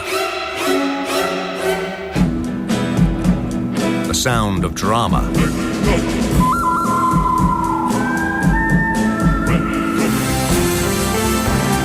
The sound of glory. A new season of programmes on TV, radio and online celebrates the sound of cinema. Starting tomorrow night at 9. On BBC 4. 08459 455 555 is the telephone number. If you want to give me a call, you can go to facebook.com/BBC3CR. Let's have a quick look, shall we, at some of these, the Facebook comments about Michael Lavelle. Should people remain anonymous until found guilty? That's a great idea, says Ben. Whatever happened to innocent until proven guilty? Despite getting a not guilty verdict, this will always follow him around. And he says, yes, they should. They can then follow due process without the media circus. Laser says there must have been some evidence for this to have gone to court. And Drake says, again, I'll read this out. Being found not guilty means there was insufficient evidence to prove guilt, not that you are definitely innocent. I'm sorry, Drake, he is innocent. He is innocent in the eyes of the law. 08459 455 555 is the telephone number if you want to give us a call. Why do some people hate cats? I don't get it. I'm a cat person. Oh, they're the best animal. Certainly better than rabbits. And definitely better than dogs. I always think if you own a dog, there's something lacking in your life. You're missing something as a human being. Well, a Milton Keynes man says he is worried that his pet cat may have died after having been maliciously fed antifreeze. Ken Power believes Bo had been fed chicken coated in the substance and claims other cats in the road have died of the same thing or have gone missing. Well, our Milton Keynes reporter, Craig Lewis, spoke to Ken. We have this little alleyway that runs down the side of the house, and there's a little sort of a cat shelter in there. But what I did is I just looked in there on the off chance, and I could see this silhouette of Bo. I stuck my hand in to stroke him, and he didn't wake up. We got a call from the vet who told us that he suspected that Bo had been poisoned with antifreeze. So what made you think that this was a deliberate act? I wish, if the best case scenario for us would be if it was a tragic accident and somebody had been doing some car stuff, they'd been draining their radiator, they'd been filling with antifreeze, and that would have been the best scenario. That was just an accident. We've spoken to neighbours and nobody was doing anything like that. Plus that Thursday was probably the hottest day of the year, and I don't think anybody had even thinking about antifreeze. Plus we found out on the Saturday that another cat at the opposite end of our street was poisoned as well. Also, a neighbour almost facing where he lives has 2 cats missing.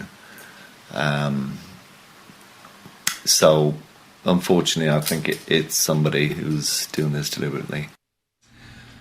Well, Julia Boness is a vet from Barton Le Clay in Bedfordshire. Morning, Julia. Morning. Do you see many instances of cats being poisoned like this? Well, fortunately, not very often, and usually more, as the gentleman said, more in the winter time when people are messing about with their cars in their garages and so on. There are some people, I've met them, and I don't ever understand it, who absolutely hate cats. Why is that? Well, I mean, each to their own. I'm a dog lover, so I've obviously got something missing. Oh, dear, Julia, I've gone right off you.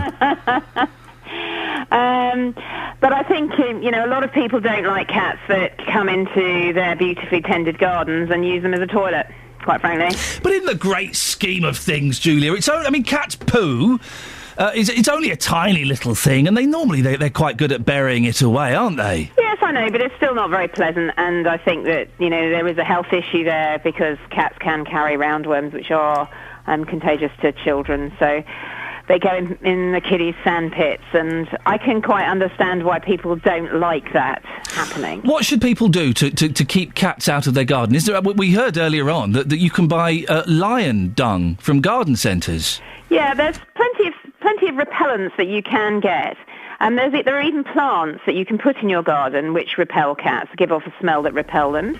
And there are crystals and all sorts of different products. The other thing that you can do if you have a cat that is a regular visitor is load up a washing up liquid bottle with some water and actually spray the cat with water. Yes. And they hate that. It doesn't cause them any distress, but they just don't like it, and they tend not to come back. What's going on in the background? Feeding my dogs. Oh, my goodness. What is it? It's their name tags against their feeding bowls. Oh, it sounds huge. The thing about having a dog running around the house is their tails are wagging everywhere and they knock things over and they jump up at people and they grab people's legs. Cats, they just wander around on their own. They're kind of cool. If they want to cuddle, they'll come and give you a cuddle. If they want to go out for a walk, they'll go out for a walk. They're completely self-sufficient. No, I don't think this is the argument we should be having this morning, is it? Well, Julia. Listen, we'll leave it there. Thank you very much indeed. Julia Boness is a vet from Barton Le Clay in Bedfordshire. What do you think? Why do people hate cats? 08459 455 555. Across beds, hearts and bucks. This is Iain Lee. BBC Three Counties Radio. So, Michael Lavelle has been found innocent of, he's accused of raping a young child. He's been found completely innocent. We're asking this morning, should people accused of crimes, sex crimes, remain anonymous until they are found guilty? Akbar's on the line. Good morning, Akbar. Good morning, Ian. Akbar, what's your take on this? Well, my take on this is that people who are accused of sexual crimes should remain anonymous till a court makes a decision. For the reason that these are very serious allegations and they destroy people in not only for themselves but their communities and for their friends, and it destroys the person, and the recovery becomes an uphill task for that person to deal with. And here I would say Michael Lavelle, yes, he has been clear, but at the same time I think he will find it very, very difficult emotionally to sort of go back to his normal position. Do you think he should go back onto Coronation Street? Should he be allowed? Yes, he should be. He should be, as he has been found not guilty, Iain. But I would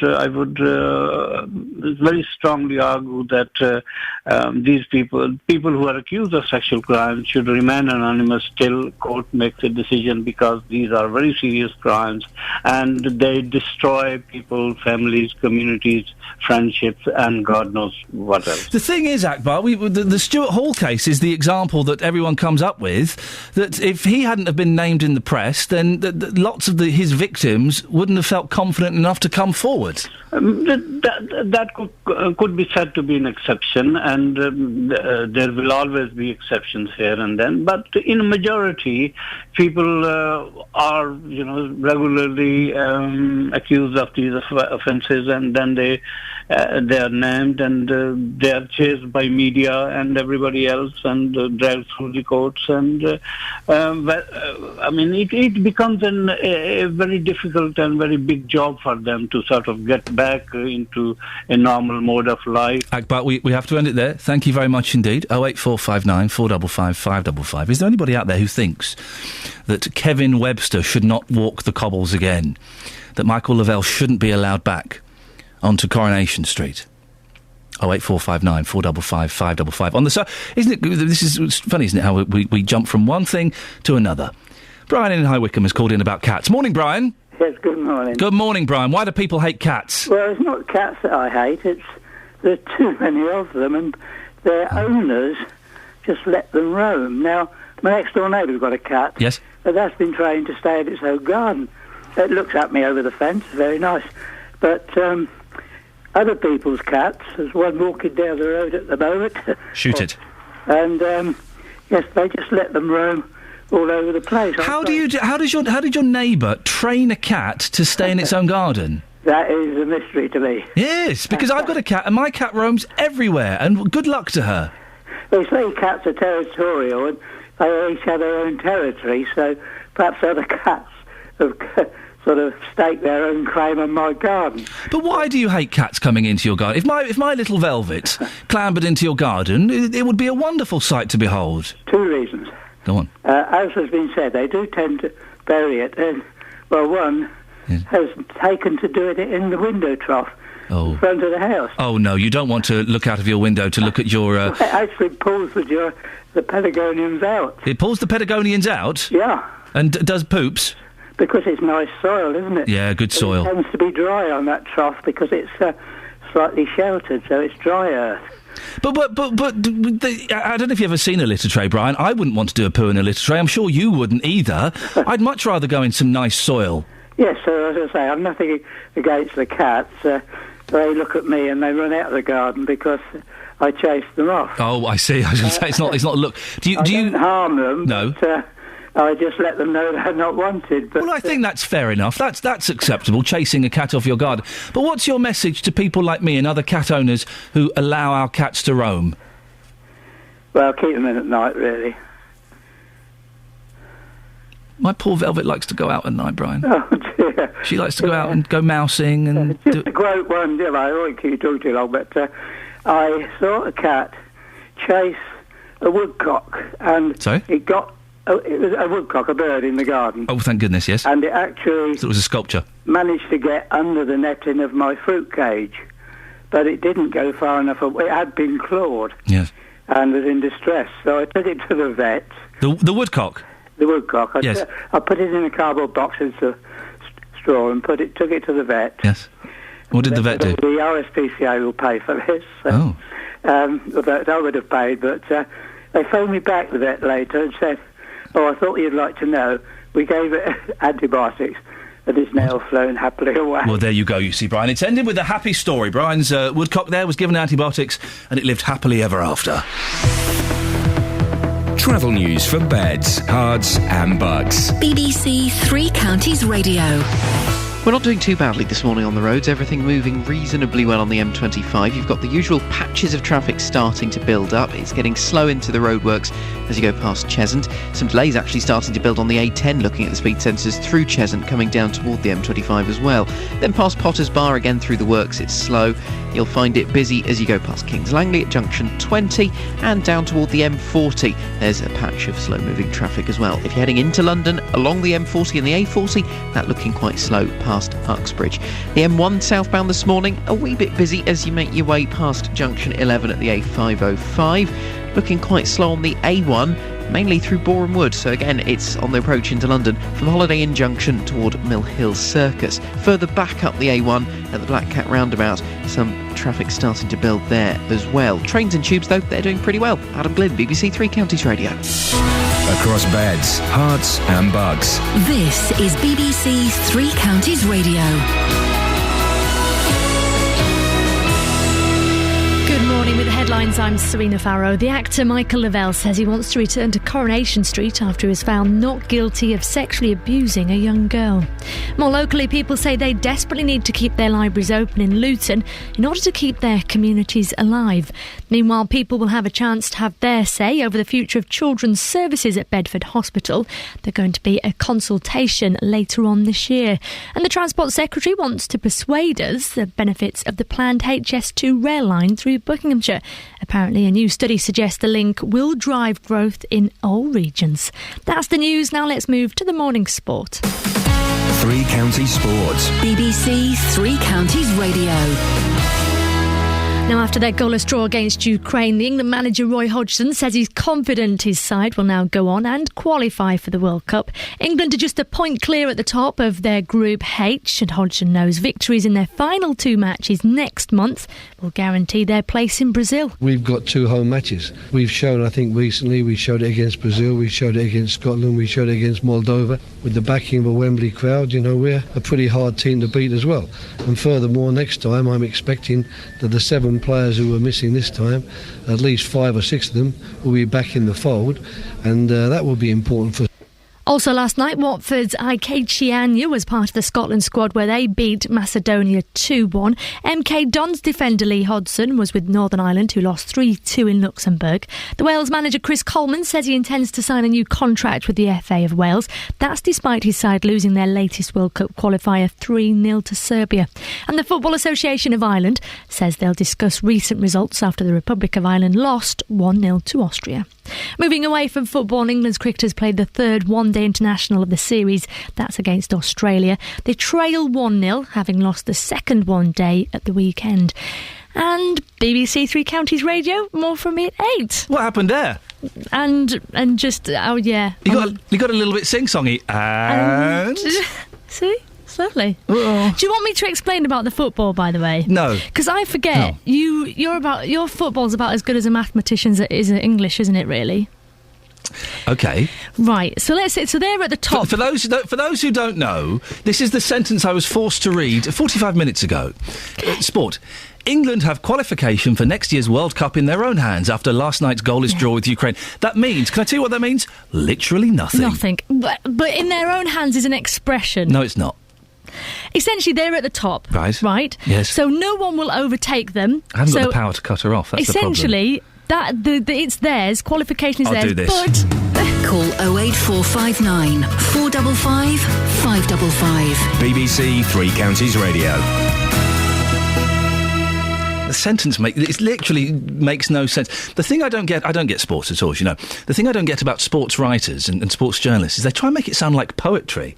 Just give us the numbers. Who scored what? Who won? That's all we need. The atmosphere was like a marvellous midday morning as the teams roared onto the... Just tell us who won. Now, US plans for... Oh, I need to press a couple of these, don't I? Yes. US plans for a military strike in Syria are now officially on hold this morning while a diplomatic solution proposed by Russia is being looked at. President Obama delivered the news a few hours ago as he delivered his much-anticipated televised address to the nation. I've spoken to the leaders of 2 of our closest allies, France and the United Kingdom, and we will work together in consultation with Russia and China to put forward a resolution at the UN Security Council requiring Assad to give up his chemical weapons and to ultimately destroy them under international control. The President spent much of his address talking about the case for military intervention as a plan B, but only if the proposal for Syria to hand over its chemical weapons falls through. It's too early to tell whether this offer will succeed, and any agreement must verify that the Assad regime keeps its commitments. But this initiative has the potential to remove the threat of chemical weapons without the use of force, particularly because Russia is one of Assad's strongest allies. I have therefore asked the leaders of Congress to postpone a vote to authorize the use of force while we pursue this diplomatic path.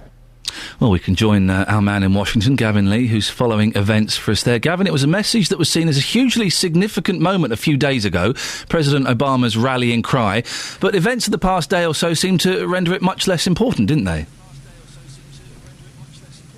Yeah, I think that speaks to the speed, the dizzying speed, really, for want of a better word, of the diplomacy. The Russians leading the diplomacy, getting the Syrians to agree to this plan to hand over chemical weapons, which would avert this attack by the US. And it must have been a headache. It must have been a really difficult moment for the scriptwriters for Obama to come up with a message. And it showed, because it was 15 minutes of him talking. It lacked the pizzazz. It lacked the soaring phrase or two he often uses in speeches. It was a very careful speech. And he was full of rhetoric about urging what he's call a reluctant US public that military strikes are the right way forward. He said the public should watch the footage of August the 21st of those killed in the chemical weapons attack, and that there would be a missile strike if it came to it, and it would send President Assad a message like no other nation on earth could send. Then the but came. Not now, he said. First, the diplomatic efforts would be looked at. I watched it all in a bar, Iain, very close to the White House. A lot of people watched it with me. Americans in there saying that they didn't want military intervention. One person put it really well. He said it's like watching a speech to a public who don't want to go to war by a president who looks relieved that he's not having to go to war. Focus, obviously, now on this big diplomatic plan. All eyes are on Geneva tomorrow, aren't they? They are, as of about a few hours ago, because the Russians only set up this meeting. They cancelled the meeting at the UN last night because they don't agree with the French approach to this. The French have set up and invoked Chapter 7 of the UN article, which tries to throw up a resolution meaning that there'll be military force if the Syrians don't keep to their promise. The Russians say that's not acceptable. Sergei Lavrov, the foreign minister, will meet with John Kerry in Geneva. This is the home where it was agreed in 1925 that chemical weapons should be banned. I think if they can't agree anything there, this diplomacy, this breakthrough that seems to have happened is very unlikely in the next few days. Gavin, we'll end it there. Thank you very much indeed. Bit of a delay there. We don't normally get delays anymore in this day and age, do you? Gavin, thank you very much indeed. 08459 455 555. Should we have a look at the front pages of the newspapers? Yes. Let's do it. The Daily Telegraph, there's a bizarre picture. The Prince of Wales chatting to Penny Lancaster. I've been in the business class lounge at LAX Airport with Penny Lancaster. It's not a very nice lounge, if I'm completely honest, and I wasn't paying. And Fergie from the Black Eyed Peas was there, and she was obnoxious. The Prince of Wales chats. Yes, she was.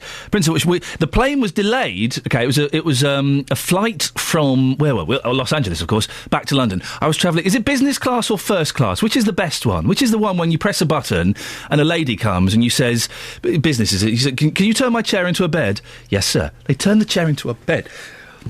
Who else was on there? Denise Van Outen as well. Oh, I was travelling with the stars. Anyway, the plane was delayed for an hour because Fergie, or a member of her team, I think it was Fergie. That's the pop singer from the Black Eyed Peas, by the way, not the Princess, Duchess. Fergie was drunk, or a member of her team. Entourage, I believe they call it, was drunk, and so he got booted off the plane. Anyway, irrelevant to this, the Prince of Wales chatting to Penny Lancaster at the opening of the Prince's Trust store in London yesterday. What's interesting about this is she is, I'm going to say, 6-7 inches taller, 5 or 6 or 7 or several inches taller than Prince Charles. She's a big lady, isn't she? And I like that. I respect that. Because normally you see all these skinny waifs. She is a shapely lady. Good for her. Big arms, is what I'm trying to say. She's much taller than Prince Charles. So imagine how much taller she must be than the gentleman, the pop singer, Rod Stewart. No. Daily Telegraph. No. Well, OK, yes. Are there? I bet we won't find any. Are there any women out there taller than their husbands? No, there can't be. Not in Beds, Herts and Bucks. There cannot be.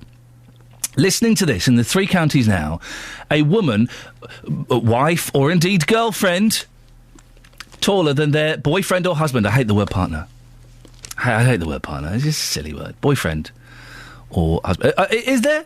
08459 455 555. I'm 6'3". I used to be 6'4", and when I was 6'4", I'm shrinking. There's nothing wrong about that. When I was 6'4", I went out with a girl who was taller than me. That was weird. It was weird, and it was very uncomfortable. It was like hugging a bloke. It was like hugging a bloke. Very unpleasant. Is there... We won't have time for that now. Is there anybody whose girlfriend or wife is taller than their husband? 08459 455 555 is the telephone number if you want to give us a call on that. Let's do a couple more of these. The Guardian. Axe bedroom tax, says UN investigator.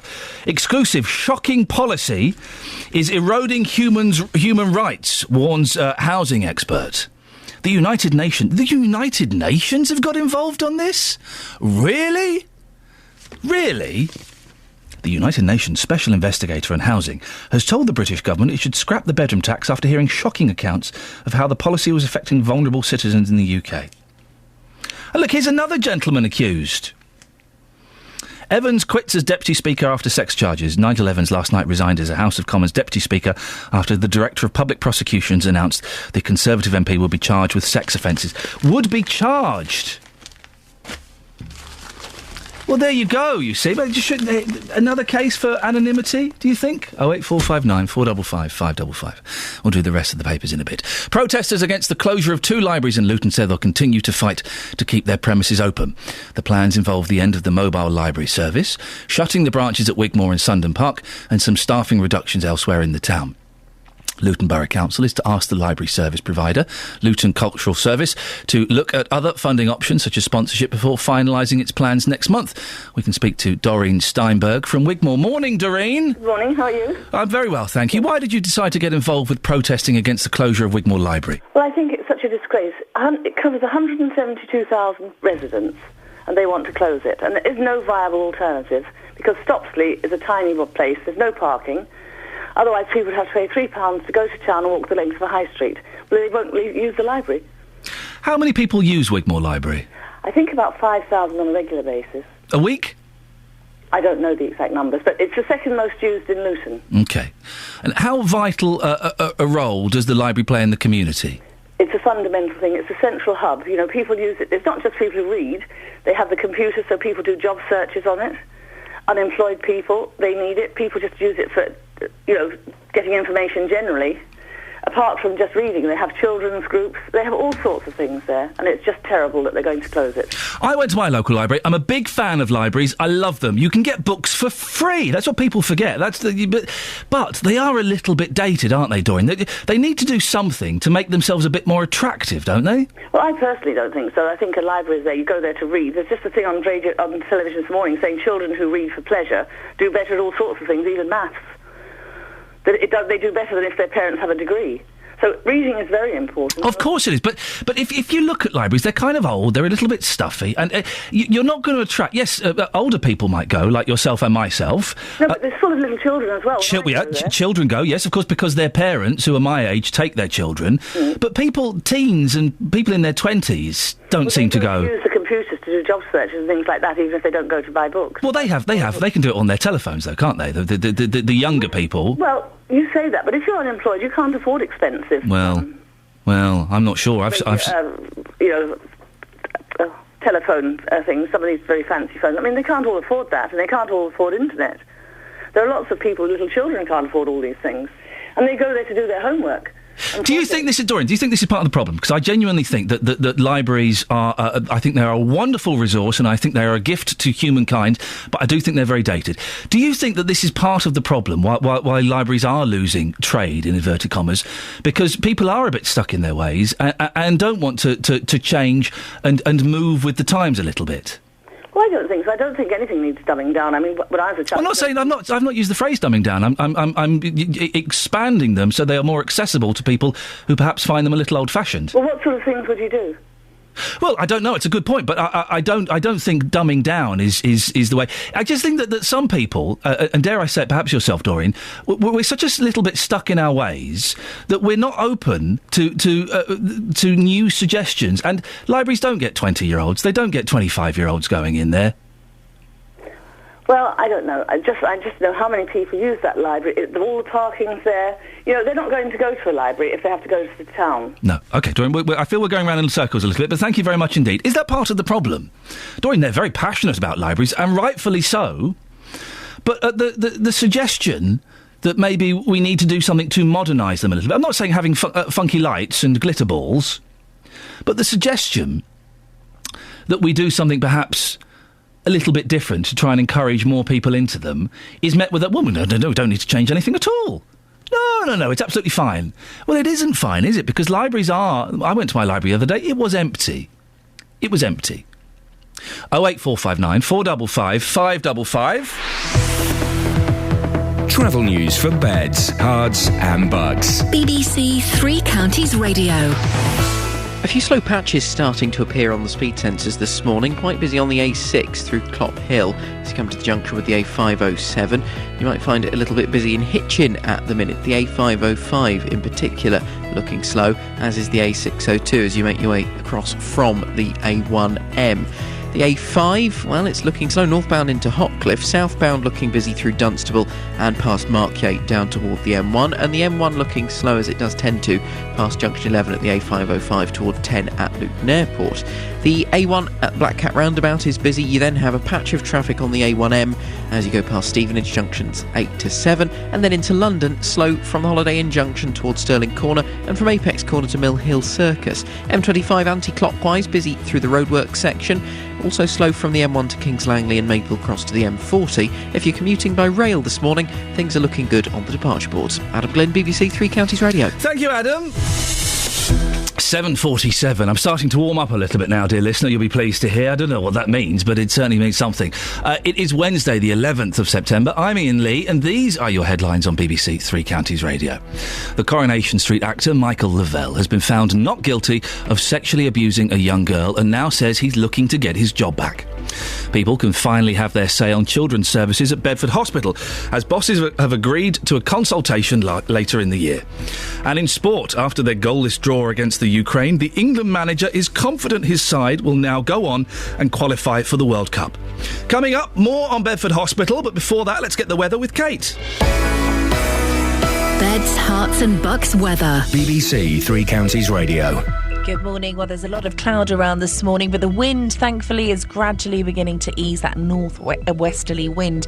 So it will feel just slightly more pleasant. Now, through the middle part of the morning into the first part of the afternoon, we should get some brighter spells, maybe even some hazy sunshine or some clear sunshine, but it's not going to last for too long. The latter part of the afternoon, the cloud will thicken, and with it, some outbreaks of rain throughout this evening. But the temperature, as in the sunshine later, it will feel more pleasant than yesterday, but it doesn't look too impressive if you're looking too closely at the numbers. It looks like 15 Celsius as the maximum today.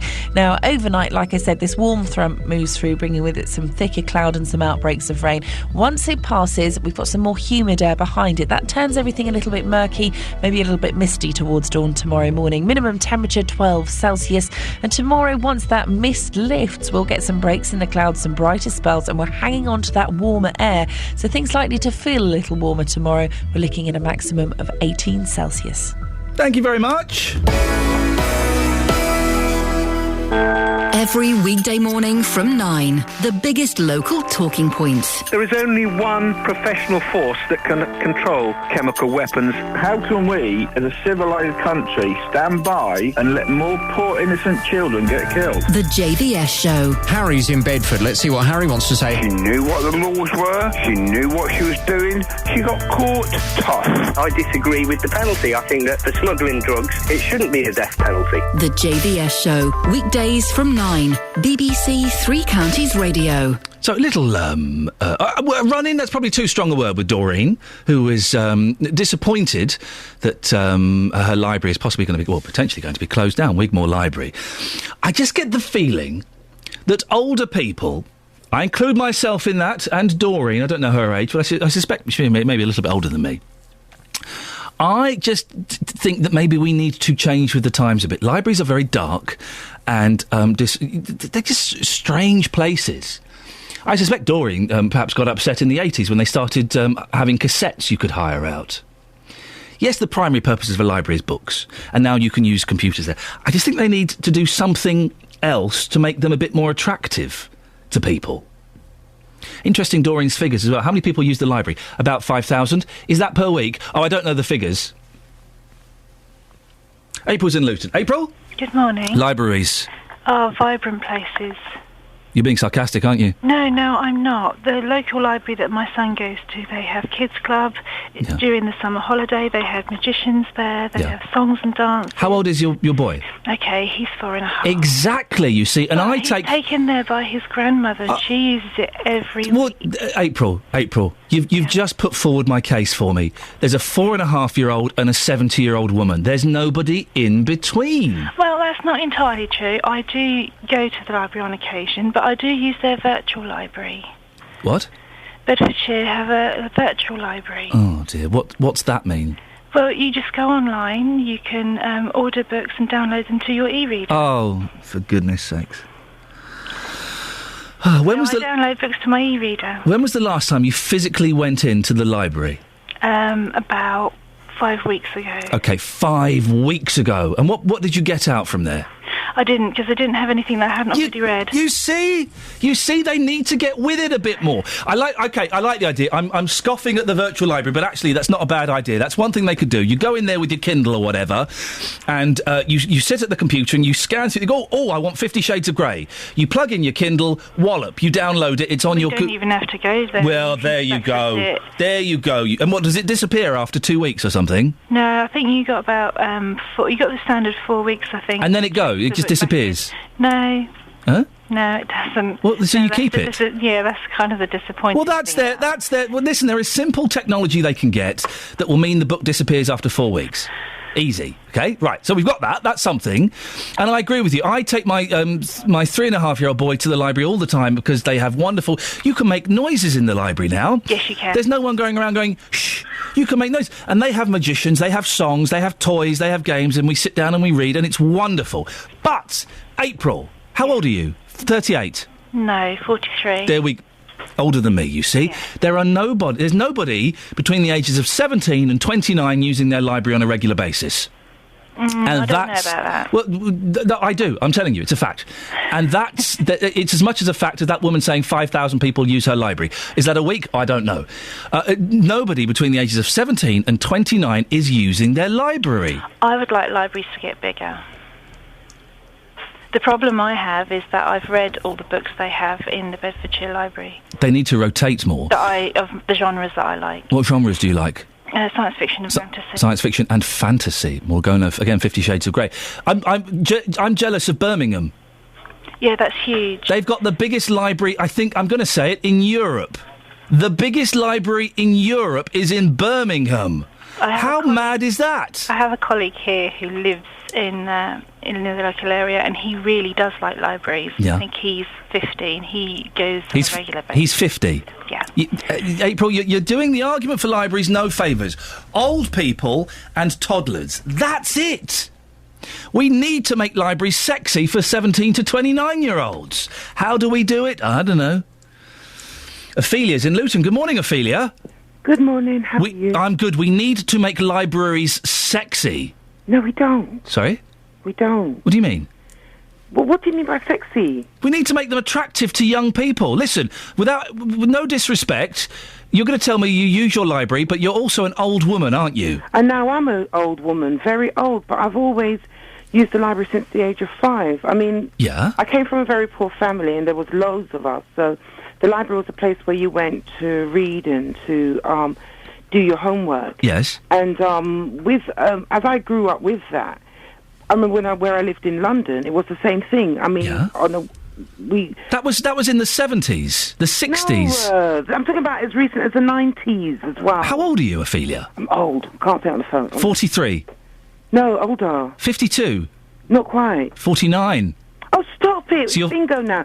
Can I get back to the library, though? Okay, so you're 51 years old. So you were using libraries in the 60s. The world was a different place in the 60s, Ophelia. Can I just say, I was doing my degree... You didn't even have colour television in the 60s. Let me just say, the library is a focus point, especially around exam times.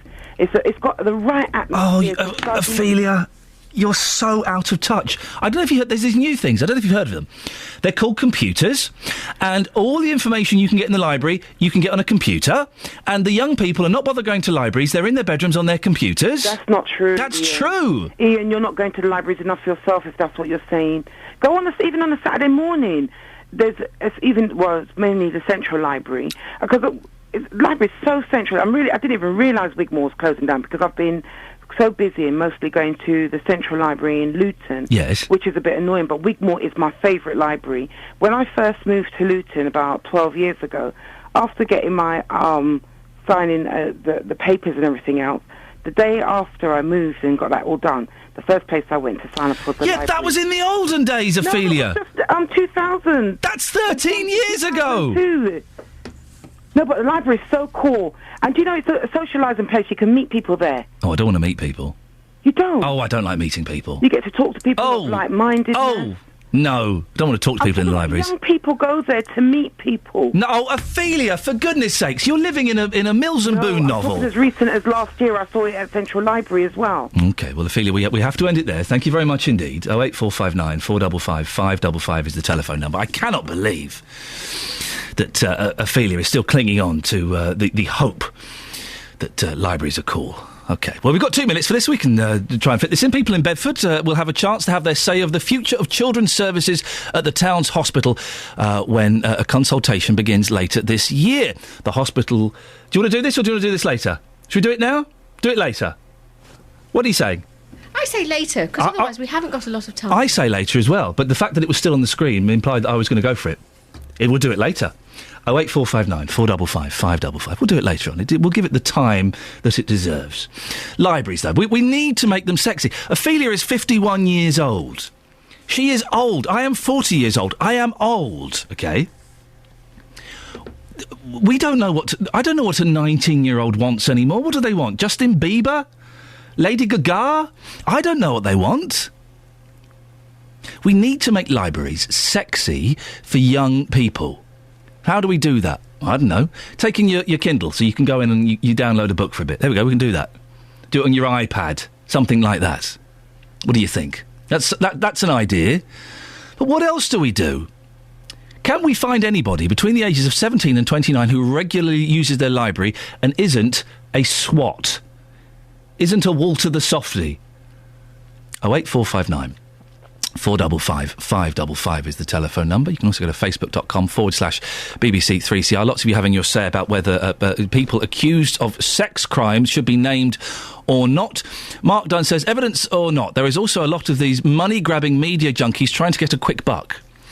Yes, some people have been abused and sexually assaulted, but now it's becoming silly that everyone is coming forward with lies. Good for the person if they remained anonymous, but also if you have nothing to hide, then why should you? The thing with being out in the open, guilt would set it. Lies would come out. I don't know what that means. And Jenny says, of course Michael Lavelle should get his job back. Leslie Grantham served time for manslaughter, but that didn't stop him being high by the beep.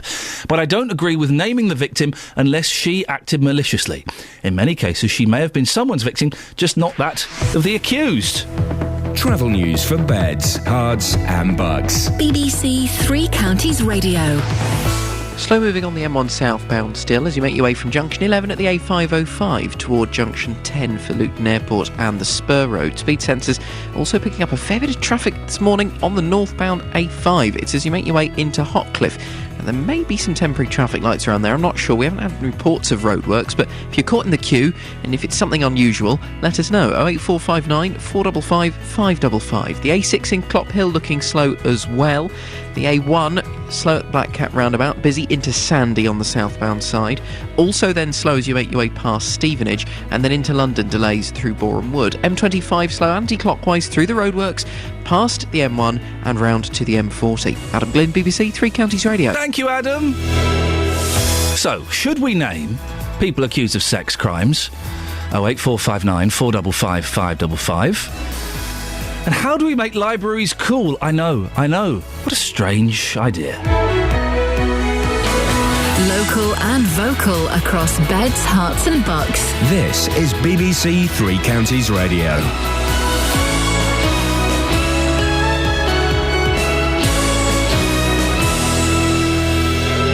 It's 8 o'clock. I'm Serena Farrow. The headlines. Coronation Street star says he wants a return. Protests to save Luton libraries.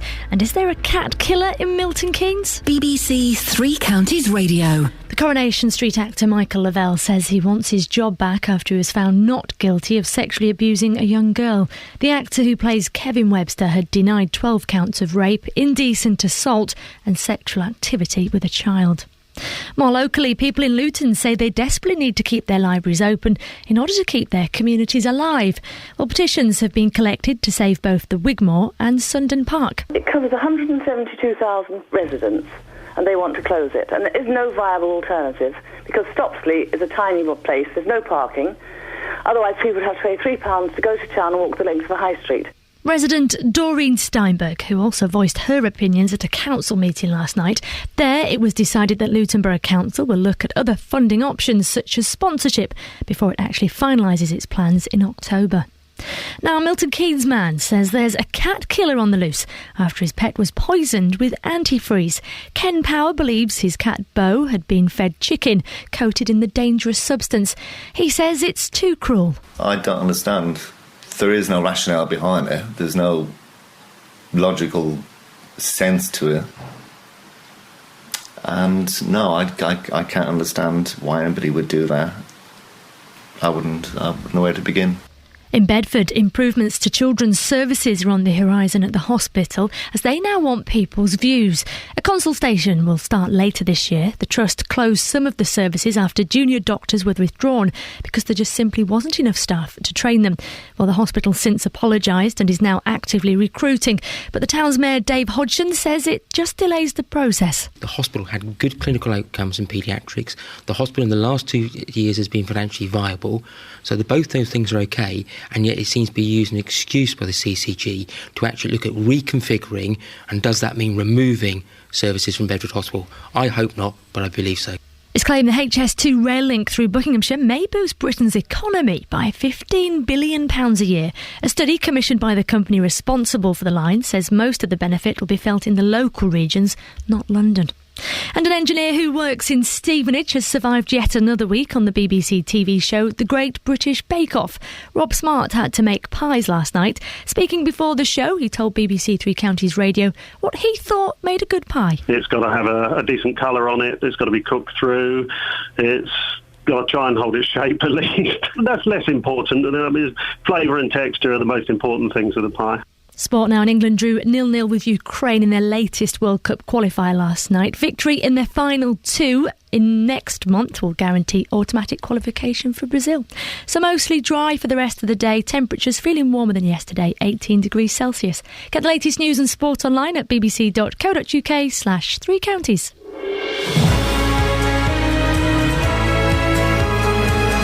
Well, now we know what makes a good pie. Glad that's cleared up. I was confused. Am I the only person in the world never to have seen The Great British Bake Off? Is that the one with Mel and Sue? I like Mel. I like Mel. I like Sue. I prefer Mel. I like both of them. But I don't want to see them presenting a programme about baking off. They said baking off. That's the one with Paul Hollywood, isn't it? The baking love rat. Cheeky little wink to camera. Well, we now know what makes a good pie, and that really has. We might as well finish now. Jonathan, you can start early. We're not going to beat that. Morning, this is Iain Lee, BBC Three Counties Radio. Lots coming up in the last hour before JVS at 9, including Coronation Street star Michael Lavelle has been found innocent of child rape charges. Should everyone accused of sex crimes remain anonymous until found guilty? Protesters against the closure of 2 libraries in Luton say they'll continue their fight to keep the premises open. I suggest that we need to do something to make libraries cool. But what do we do? And one Milton Keynes resident believes a cat murderer is on the loose. Why do some people hate cats? Facebook.com/BBC3CR. You can send me a text 81333. Start your text 3CR and you can give me a call. 08459 455 555. Across beds, hearts and bucks. This is BBC Three Counties Radio. Well, it's front page news on most of today's paper. The actor Michael Lavelle, who plays Kevin Webster on Coronation Street, has been cleared of all 12 charges of child sex abuse. The actor said he was delighted with the verdict. I'd like to thank ITV as well for their continued support throughout this traumatic time for all of us. And I'd just like to say thank you all for being patient. And I might go and have a drink now, believe it. All right. Cheers. See, it does worry me slightly, him saying he's an alcoholic. He's admitted in court he's an alcoholic, and he's saying he's going out for a drink. That doesn't sound like a man who is celebrating. Do you know what I mean? I do worry. The stress and pressure that gentleman has been under for the past 2 years. Well, his accuser, who cannot be named, claimed she was abused from the age of 6 until she was 14. The jury at Manchester Crown Court took just over 4 hours to return verdicts of not guilty on all counts. This case has raised questions as to whether those like Mr. Lavelle, who are accused of sexual offences, should be granted the same degree of anonymity as the alleged victim. Until 1988, complainants and defendants in rape cases had anonymity, but that was changed, so suspects weren't being treated differently from people accused of other crimes. Well, Justin Dealey has been out and about this morning asking whether people accused of sex crimes should remain anonymous unless they're proven guilty. I certainly do, yes. I think it's important that everyone's anonymity is met until proven guilty. Because what you get is guilt by the press, really. What we have now with Twitter and Facebook, the whole thing just sort of seems to expand. I think absolutely. I know some of them turn out to be guilty, but that's down to the law to sort out. So I'm pleased it's been found innocent, to be honest, and be good to see him back on Corrie. Yes, because if they are innocent, and in this country you're innocent until proven guilty, then we're already damning them, and he's been damned. He should have. He wasn't guilty, or he was found not guilty, but he's now been labelled. I mean, his name was all over the newspapers, but her name's been kept completely out of the papers. She's had anonymity the whole way through this trial. If a man is found guilty, then the accuser should keep her in anonymity. But if he is found innocent, they should release her name. And as far as I'm concerned, it's got to be fair, and that's the only way it can be done fair. I know of people it's happened to, and they've had to move just because they got accused of a sexual crime. The girl that done it was drunk and ended up putting claims for him, and he had to move. In the end, he was proved innocent? Yes. So despite being proved innocent, that has ruined his life. Yeah. You're making a point there. You don't have to be famous to be in that situation. That's it. You don't. Anybody. It could happen to me, you, anyone. You are innocent until you are proved guilty. And this guy, he was tried by news. He was tried and found guilty by the news well before he ever got to court. That was people speaking to Justin Dealey earlier on. Joined now by Karma Melly, who is a criminal barrister specialising in sexual offences. Morning, Karma. Good morning. Should people accused of sex crimes be anonymous until they're found guilty? I'm afraid, and although I do say this reluctantly, of course, because we do see some men's lives absolutely ruined by being falsely accused of rape, and have absolute sympathy for that.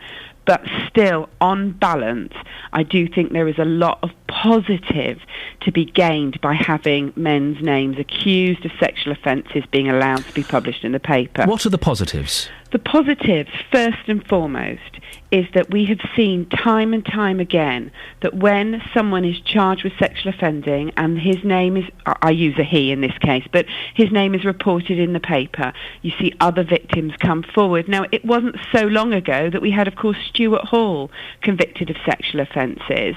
And really the reason why there was ultimately a conviction in that case is because the original publicity led to other victims coming forward.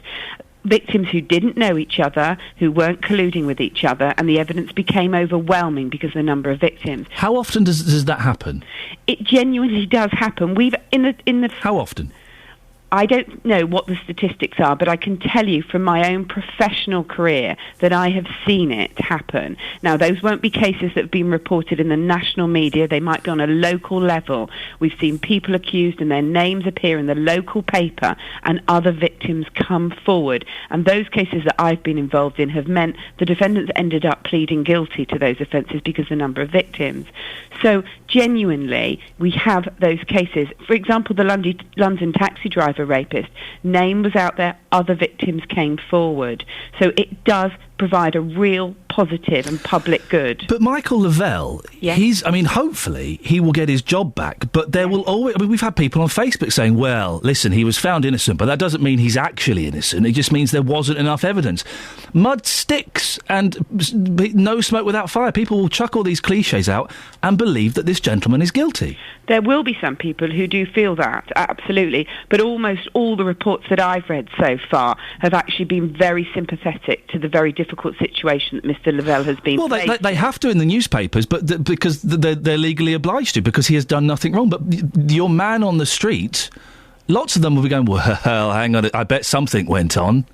Well, as I said, speaking to people and generally and looking at sort of social networking, overwhelmingly I would say it's the reaction is the other way around. It is of sympathy. But absolutely, I'm not denying that, well, question marks about why our criminal justice system has delay and so forth is a different issue. And I'm not trying in any way to minimise what must have been an absolute horrific period of time for him and for other men who are falsely accused but aren't in the national papers. Even for them it can be horrific. I'm not belittling. No, of course you're not, and I know you're not. We're just having a free debate. Sure, but this man, for 2 years, he hasn't worked for 2 years, so he's not earned any money for 2 years. He's an alcoholic, and I think I read in one of the stories he had 28 pints in 2 days to go over the stress. Right. He was suicidal. Yes. That's not fair on him at all, is it? In terms of whether it's fair for him, absolutely it's not. What he's been through is awful. I would like to see slightly less salacious reporting of the details of people's private lives, of men's private life, because that doesn't have that public good of people coming forward to report offences. That doesn't do anything but sell newspapers. So I would like to see that level of restriction. But what ultimately I'm saying is that however awful it has been, when you look at it overall in terms of protecting the public and locking up real rapists and real paedophiles, that publicising men's names does provide a level of protection in finding men who do commit such horrific crimes. And so, on balance, with sympathy and with regret, I do believe that people's names should continue to be published in the papers. I guess the thing is, speaking as a man, this could potentially happen to me. Someone could come out and say that I'm a paedophile. Many years ago, I had someone threaten me with that, who said, look, I don't like you, I don't like your radio show, I'm going to go to the police and tell them you're a paedophile. Awful. Luckily, he sent me that in an email, so I went straight to the police with the email, said, look, just keep an eye out for this guy. Sure. But someone who has a grudge against me could come out and say I raped them as a child, and if their argument was strong enough, I could be dragged through the papers for 2 years. That would destroy my life, that would destroy my marriage, I wouldn't work, I'd lose my job here. And I understand what you're saying. Of course, that in the cases where it has brought out more victims, that's wonderful. But it really does seem unfair that any gentleman, and women to a certain extent, but any gentleman mainly, could have the finger of accusation pointed at them and there is nothing they can do. Well, if the woman ends up being convicted of perverting the course of justice, then because she's actually made a false account, then the reporting of her conviction is different in that occasion. She won't have anonymity in relation to perverting the course of justice.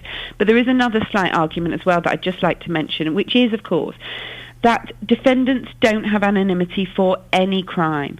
Men can be accused, or women, of false crimes of the most horrific case. It don't have to be sexual offences, child cruelty, torture, murder.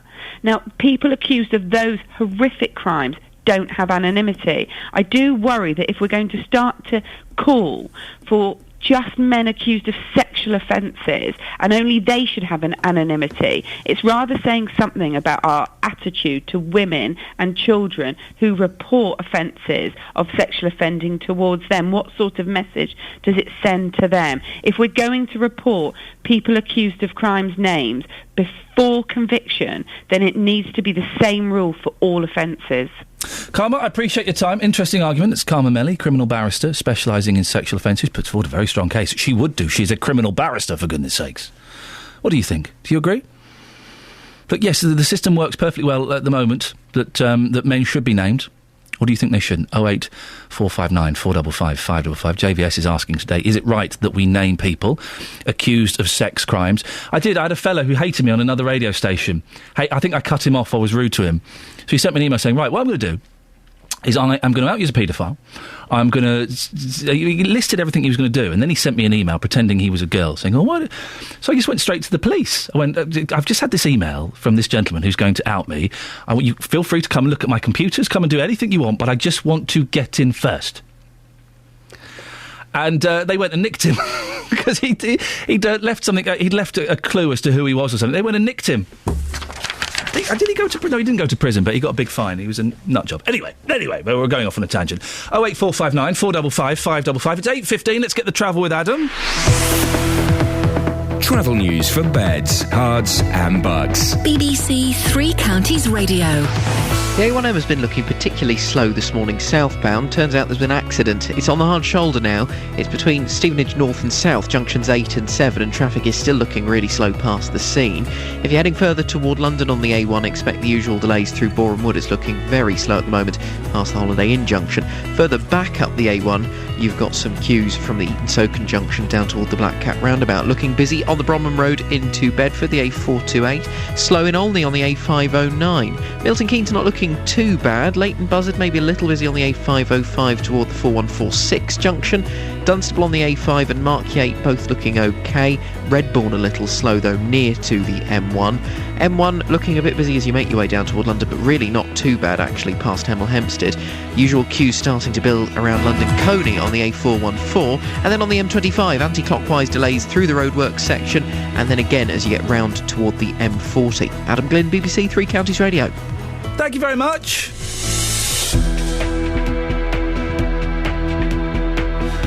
Right, it's 8:17 or thereabouts. It's Wednesday, the 11th of September. I'm Iain Lee, and these are your headlines on BBC Three Counties Radio. The Coronation Street actor Michael Lavelle has been found not guilty of sexually abusing a young girl and now says he's looking to get his job back. It's claimed the HS2 rail link through Buckinghamshire may boost Britain's economy by £15 billion a year.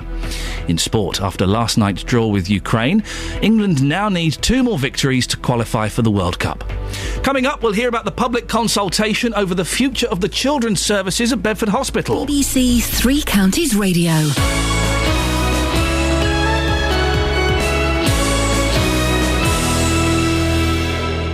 Roberto Perrone on BBC Three Counties Radio. If you're at home, sit back, because this is going to be very, very interesting. You've got the selfie, the legsy, the bumsy. You're going to start that trend. Roberto Perrone. We seem to be heading headlong into war again. We're very keen to stop this from happening. We don't know where this might lead. The lie that took us into the Iraq war could become a shocking truth in this one. Roberto Perrone. Weekdays from 3 on BBC Three Counties Radio. Oh, Jonathan Vernon Smith. Hello there. Little boy blue. Not got blue trousers on, though. Look at that. Nice no, I've blue, got my cream slacks on. A blue jersey, a blue polo shirt. Snug. I love this jersey. It's a nice jersey. I mean, it's got silk in it. You can tell it's... Oh, yeah, I used to have a jersey like that. Nice, isn't it? Hard to wash, though. Do you hand wash? No, I don't hand wash anything. No. Just goes in cold. And that's okay, is it? How do you dry it? Because you can't hang it drying because it will stretch. What do you have to leave it flat? I drape it over my horse. Really? Yes. And that doesn't stretch it or anything? No, it seems to be fine. I mean, okay. If you're happy with it, that's fine. Now listen, tell me, because I missed this, and I saw online, and you mentioned very briefly to me yesterday, you found the treasure trove woman. I didn't personally find the police have found her. This is one of the most intriguing stories I've heard on your Consumer Hour for a long, long time. A woman who ran a sort of second-hand clothing Yes, it's store. a shop in Woburn. Yes. You've been to Woburn? It's gorgeous. Yeah, I like Woburn. Oh, it's very nice. Beautiful. Yeah. It's very nice, very kind of luxury, I would describe. It's a luxury town. Isn't it just? And there was a little shop there called Treasure Trove. It's been there for some time. Yep. And the woman that was running it, she was allowing people to take clothes in, second-hand clothes, normally stuff that was quite nice. She'd sell it, and then she'd split the profit. She'd get 50-50. Very nice. Sounds like a good little business. Great setup. A number of people, particularly women, taking in their kind of, last year's dresses or coats or whatever, handbags, that kind of stuff. Suddenly, at Christmas time, the shop vanished. Uh-oh. People who'd left their items of clothing. One lady who came to me, her mother had recently died, and she'd taken all of her mother's old things down to the shop. Everything just went overnight. It quickly became apparent that what had happened, this woman had turned up at the weekend in the middle of the night with a transit van. Oh dear. Emptied out the shop and vanished. Well, she'd vanished owing people money. Yep. She'd obviously vanished with people's clothes and with people's items. Where'd she been? We had the exciting news this week. And this has been going on for a long time, this hunt, It's been hasn't going it? on for, Yep. well, ever since Christmas, Yep. really. The police found her and arrested her. We believe in London. And the stuff is all at a lock-up in Dunstable. Oh, wonderful. So we're hoping that people will be reunited with that those good? items of clothing very soon. I loved that story. Fantastic. Yes. Well done. Well, you should take credit for it. You should say, look, I didn't find her. You should say you did. I tried to find her. You couldn't? No, well, you see, this is the odd thing. Yeah. Because I've dealt with issues like this before, and normally when you name somebody and name their company, you get phone calls from people saying, look, I don't want to go on air. Yes. I can tell you where they are. Yeah. I know where she lives. Didn't get any of that at all. Nothing. Which was all slightly peculiar. So I can only presume this woman, and indeed this was the information we had, she'd mentioned to people that she had a very long drive to work every day. So we can only suggest that she lives quite a long way away, and nobody locally in Beds, Arms and Bucks actually knew where she was. Fantastic. Where did she live? You're like Columbo. Like Columbo? Yeah. That's a compliment. Oh, okay. I mean, in looks, but anyway. Now, no, you are like Columbo. You're an excellent. You Not chase Miss them. Marple. Is that what you'd rather be? If you want to be Miss Only Marple. on Wednesdays. Now, you're carrying on one of the topics we're talking about this morning. Yeah, aren't you? absolutely. It's the big story of the day. Coronation Street star Michael Lavelle has been cleared of a number of child sex abuse charges, including rape. The 48-year-old actor denied 12 charges in total and told the jury he was fighting for his life. An unnamed girl, now 17, claimed Michael Lavelle had abused her from the age of 6. But today, the front pages show the Corrie star outside court, a free man with a smile on his face. Well, from 9 this morning, is it right that we name people accused of sex crimes? Very interested in your discussion you were just having with the barrister. Yeah, she was good, wasn't she? You know, I mean, there are two ways of looking at this, aren't there? If we name people, then of course it gives other potential victims the encouragement to come out and say, well, actually, yeah, this happened to me too. And you can make a stronger case against somebody. But if someone is innocent, like Mr. Lavelle, what does it actually achieve? What do you really achieve? All you do is drag someone's name through the mud. And what? For what?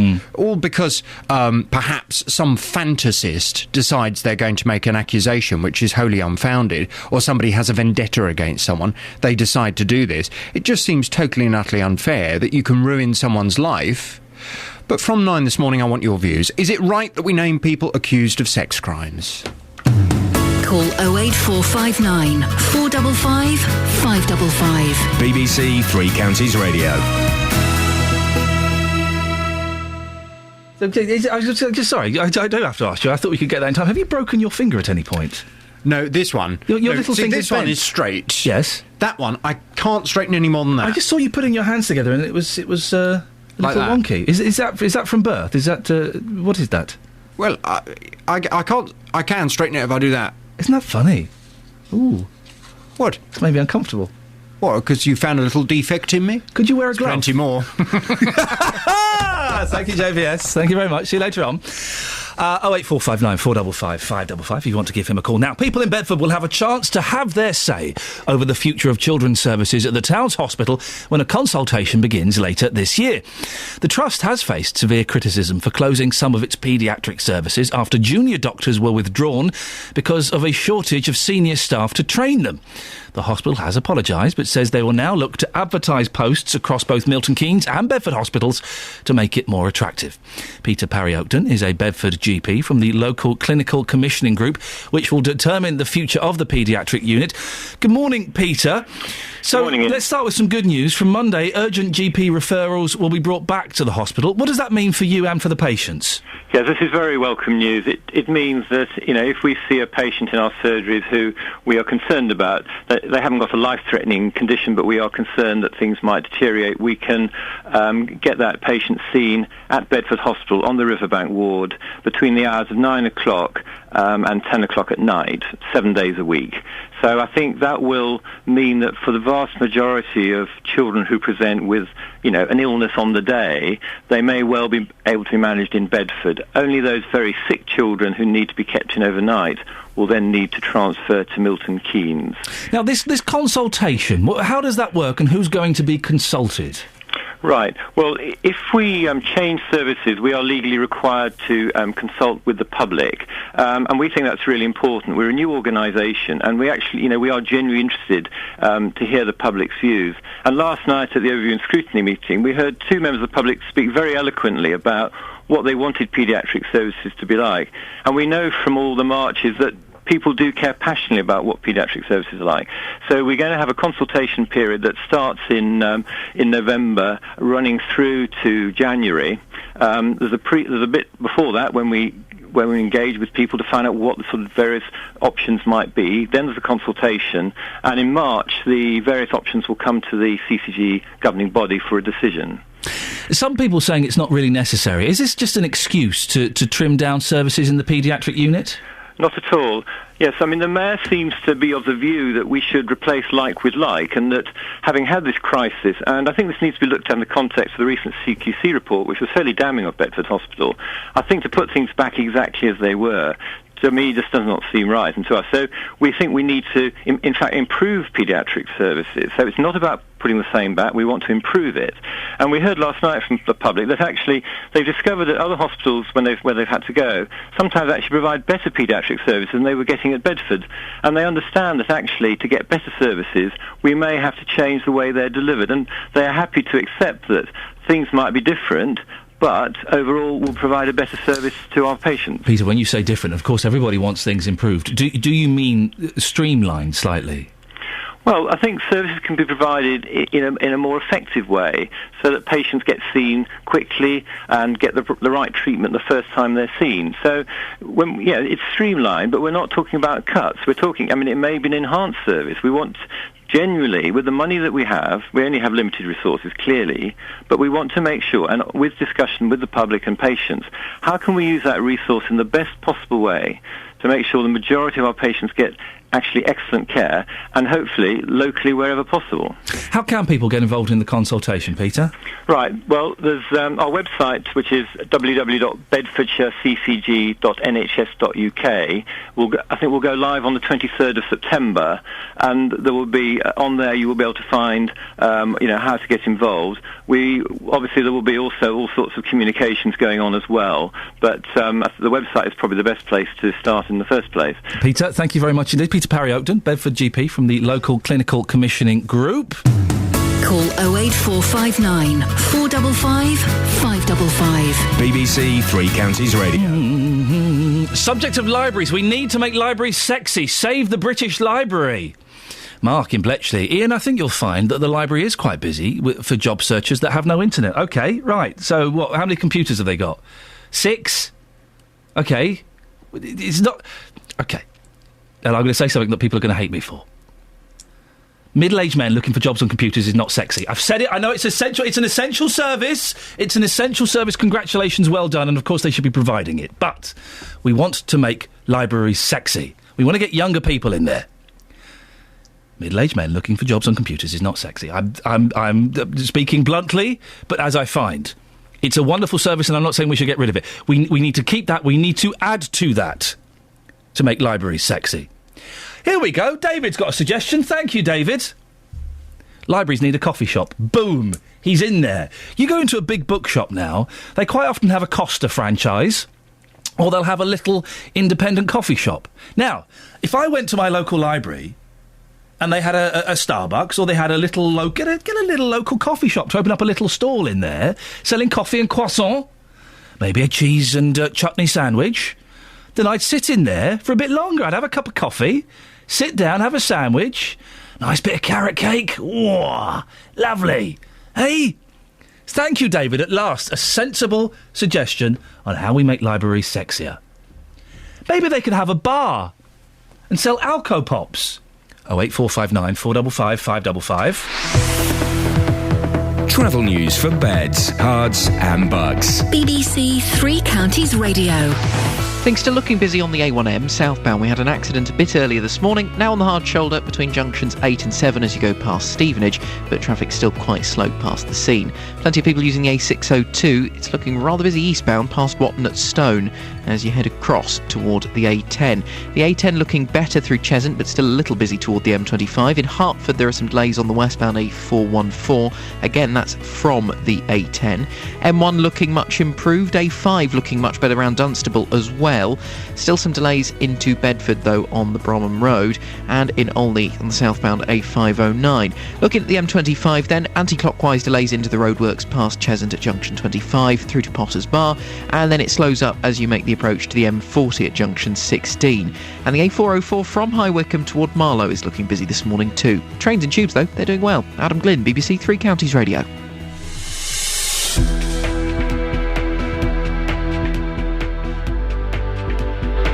It's 8:30, let's get the news and sport now. Here's Serena. Good morning. It's claimed the HS2 rail link through Buckinghamshire may boost Britain's economy by £15 billion a year. Meanwhile, residents say people in Luton just won't use libraries. That's if their local ones in Wigmore and Sundon Park close. They believe it'll be too much hassle to use the one in the town centre. Now, some of the world's major clothing manufacturers, including Primark, are all meeting to discuss compensation for workers injured or killed in the garment industry. It comes as more than 1,200 people have died in Bangladesh in the past year. And the Coronation Street actor Michael Lavelle says he wants his job back after he was found not guilty of sexually abusing a young girl. Well, coming up from 9, JVS will be asking, is it right that we name people accused of sex crimes? All that and more. But now, let's now turn to the morning sport. Three Counties Sports. BBC Three Counties Radio. Captain Stephen Gerrard says England are in a good position after ensuring their qualification for next year's World Cup. Last night's goalless draw with Ukraine means Gerrard's side will book their place in Brazil if they win their remaining 2 qualifiers next month. We are where we want to be going into the final 2 games, having to win the games, but we're confident we can do that. It would have been a disaster if we'd have lost this game. And there was a lot of pressures on us tonight to avoid defeat, and we've done that. But I think we've done it with flying colours because defensively we were very good. Staying with last night's games, and Watford's Ike Shianyu was part of the Scotland squad where they beat Macedonia 2-1. MK Dons defender Lee Hodgson was with Northern Ireland, who lost out 3-2 in Luxembourg. Wales manager Chris Coleman says he intends to sign a new contract with the FA of Wales. That's despite his side losing their latest World Cup qualifier 3-0 to Serbia. And the Football Association of Ireland say they'll now discuss recent results after the Republic of Ireland lost 1-0 to Austria. So cricket, England played the third one-day international of the series against Australia at Edgbaston today. They trail 1-0, having lost the second one-day on Sunday. BBC Three Counties Radio, more from me at 9. On FM, AM, online and digital radio. This is Iain Lee. On BBC Three Counties Radio. Morning. Lots coming up between now and JVS at 9 o'clock, including cats and libraries. Cats and libraries! No, stay with us. Later today, the Transport Secretary will make a speech about the high-speed rail link planned to run through Buckinghamshire. Patrick McLaughlin is expected to be armed with a report to reiterate the economic benefits of pushing ahead with Europe's biggest infrastructure project. This comes after a report by the Public Accounts Committee which claimed the $50 billion would be better spent improving the rail network elsewhere. I'm joined now by Rail Minister Simon Burns. Simon, this is planned through Buckinghamshire and most people I've spoken to don't seem to want it here. Why are you pushing ahead with it? Because It is an important part of increasing capacity on the rail network in this country, because if you take, for example, the West Coast Main Line, that capacity will be full by 2024, and at the same time you have more people each year wanting to use our railways, and to do nothing is not an option because it would just cause problems for those wishing to use the rail network. Well, the Public Accounts Committee aren't saying do nothing. They're saying invest the money in the existing railway already, improving that, lengthening platforms and trains. Is that not a more viable option? That is an equally important one, and that is why we are spending billions of pounds improving, expanding and repairing the existing rail network. Between 2014 and 19, Network Rail and the government will be spending £37.5 billion doing that on the conventional rail network. High Speed 2 is not an either-or option. We will do both. There's been so many different figures and it keeps getting more expensive, and some people say it's going to cost this, it'll have this impact. Can we believe these figures? Any of the figures we've been given? Yes, I mean, some of the figures that people who are opposed to High Speed 2 have been banding around, frankly, come from fantasy land.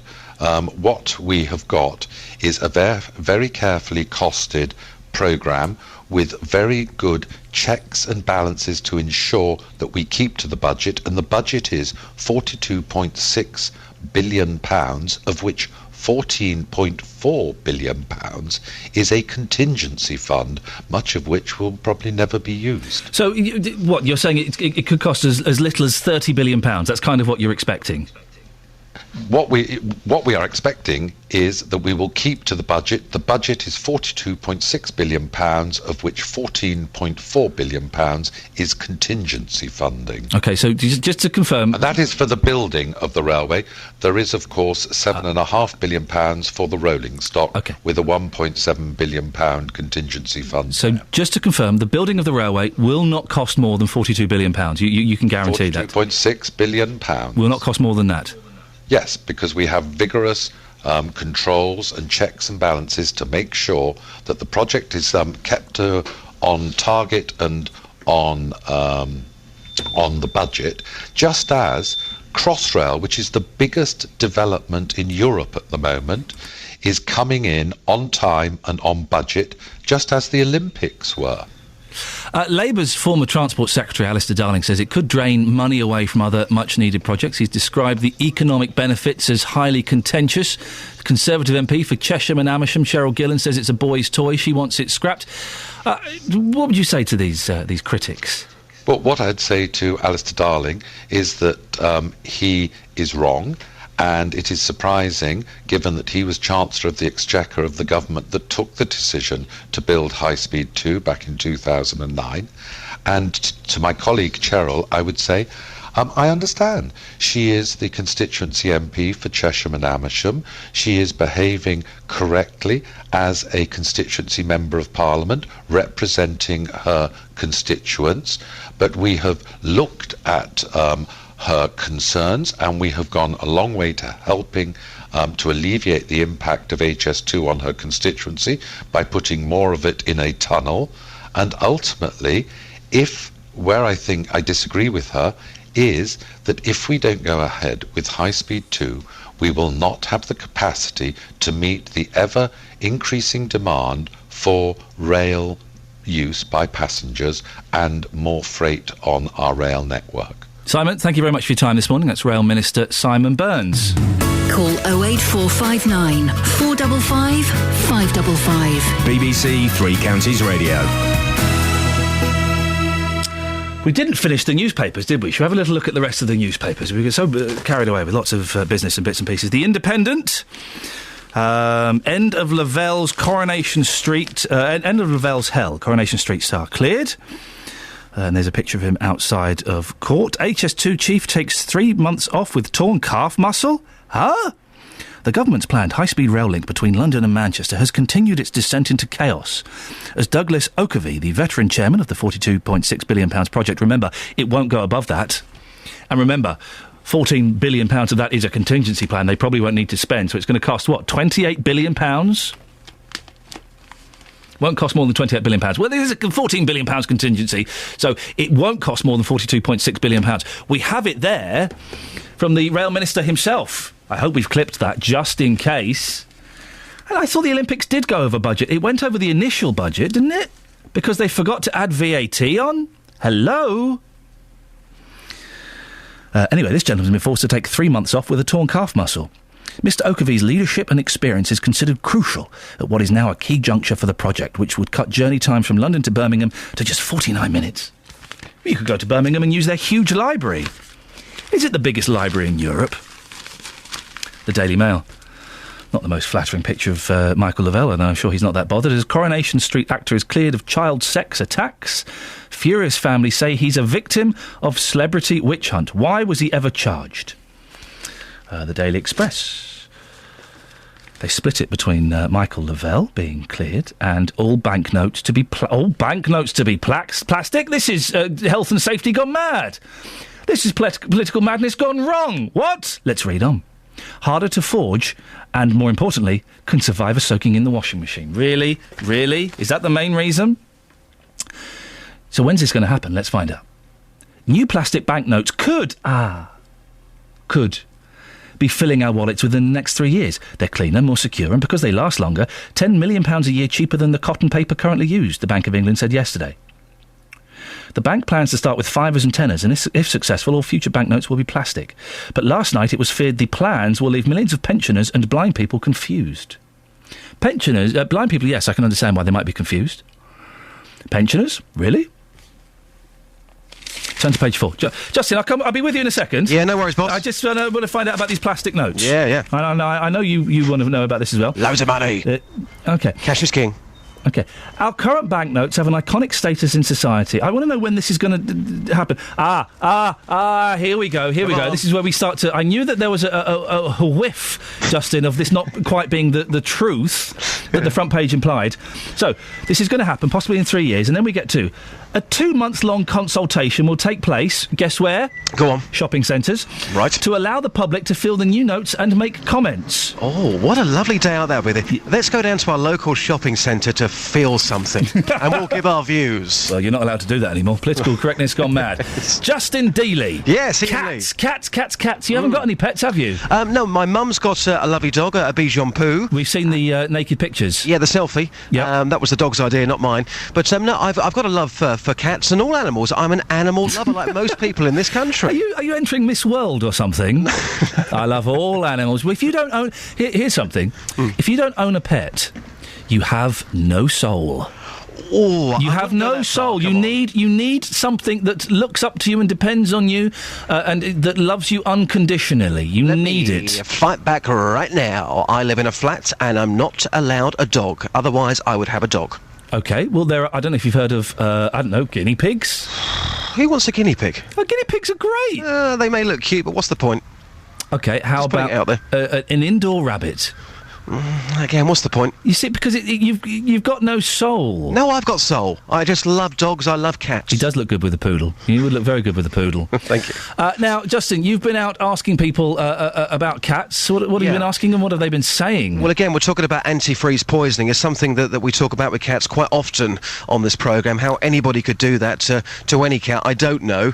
So I've been out this morning asking people why they don't like cats. Now, some interesting answers. They couldn't really back it up, but here's what people in Luton had to say this morning about their hatred towards cats. So you hate cats. Can you tell me why? But they always look like they're up to something, to be honest. And that's the reason? Yeah. Debbie, again, you're somebody who doesn't have a lot of affection for cats, but you have a good reason. Tell us why. Because I'm allergic to them. So what happens if you came into contact with a pussycat? I get asthma attack and then I have to go to a hospital because of the fur that blocks my airway. Well, the clothes when this is tight and mickey. This is serious. Come on, what? You're about 6 foot tall and you're scared of a cat. Come on. I'm not scared of cat. I just don't like them on me, and I don't trust them. Because they are not affectionate. A cat is not affectionate? A cat is not affectionate. You've been with the wrong cats. Possibly been with the wrong cats, but the cats I've been with are not affectionate. A dog is affectionate. Every cat I've known has been lovely and happy and pleased to sit on you and have a bit of a chilling out time. You've met the right cats. I reckon it might just be you. Could be me. I am a miserable old git. You said it, not me. Quote, unquote. Thank you. Pleasure. Marion, you hate cats. You're honest about this. Tell us why. I've no idea. I just can't stand them. But you must have at least one reason. I don't know. I think it's just... they're messy.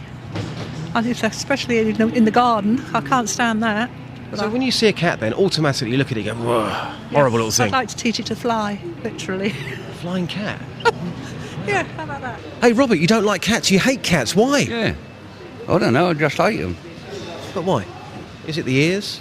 Eh? Is it their ears? No, it's not. Nose? Ears. Nah. Tail? No, they just scratch you a lot, cats. They all the same, they all look like the same, don't they?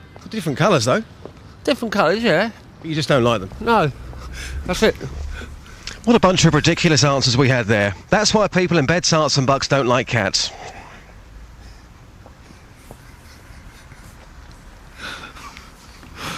What is all of those people? That would send them to the Isle of Wight. Send them to the island. I don't want people who don't love cats in beds, hearts and bucks. Well, do you know what? We had some even stranger answers to that. But no. I'm not going on record on saying that. Hang on. You're saying you don't like cats. Back it up for me right now. Don't run away. Back it up for me. Strange people. I'm not going on record. Oh, listen, cats are just... They're so much more affectionate and loving than dogs. Dogs are as thick as a plank of wood. I wouldn't go that far, but I don't think you'll find any... Can dogs take themselves out for a walk? No. Cats can. Cats can go out, they can do a whoopsie themselves and bury it. They take themselves out for a walk. If you forgot to feed your cat... Yeah. She would look after herself. She'd be completely self-sufficient. She'd go out and get some mice, maybe get a pigeon, eat that, have a nice little barbecue outside, look after... Dogs, I've got no food! I've got no food! I've got no food! I'm hungry! But that's why they're so much more affectionate than cats. Yeah, because they're after your food. They're after your cash. They're after your meat. Your plastic cash. Thank you very much indeed. Justin Dealey. Travel news for beds, cards and bugs. BBC Three Counties Radio. Still a bit slow on the A1M southbound after the accident earlier between junction 8 and 7 as you go past Stevenage, but it's looking gradually a little bit better. The A602 still quite slow through Watton at Stone on the eastbound side toward the A10, and coming away from the A10 on the A414 into Hertford, it's still looking very busy. Further down the 414, London Coney and the Park Street roundabouts are both looking busy. Hemel Hempstead a little bit slow on the 414 as well as you come off the M1, but the M1 actually looking much better now on the cameras. Into Bedford it's looking rather slow on the A428. It's very, very busy as you come in along the Bromham Road there. We've also got reports of problems on the A421 southbound through Marston Mortain. One lane blocked off by a broken down van. This is near Beancroft Road as you head toward the M1. We had a call come in on that very recently. M25 anti-clockwise slow as you come into the roadworks toward Potters Bar, and then also slow anti-clockwise Chorleywood round to the M4. Adam Glynn, BBC Three Counties Radio. Thank you, Adam. It's coming up to 8:47. It is Wednesday, the 11th September. I'm Iain Lee, and these are your headlines on BBC Three Counties Radio. Coronation Street actor Michael Lavelle has been found not guilty of sexually abusing a young girl and now says he's looking to get his job back. It's claimed the HS2 rail link through Buckinghamshire may boost Britain's economy by £15 billion a year. And in sport, England have moved a step closer to qualifying for the World Cup after they drew 0-0 with the Ukraine. Coming up, we'll be speaking to Ken, who thinks his cat has been murdered. But before that, let's get the latest weather. Beds, hearts and bucks weather. BBC Three Counties Radio. Good morning. Well, after an autumnal night, it looks like it's going to ease off a little bit. The wind, that is the northwesterly wind.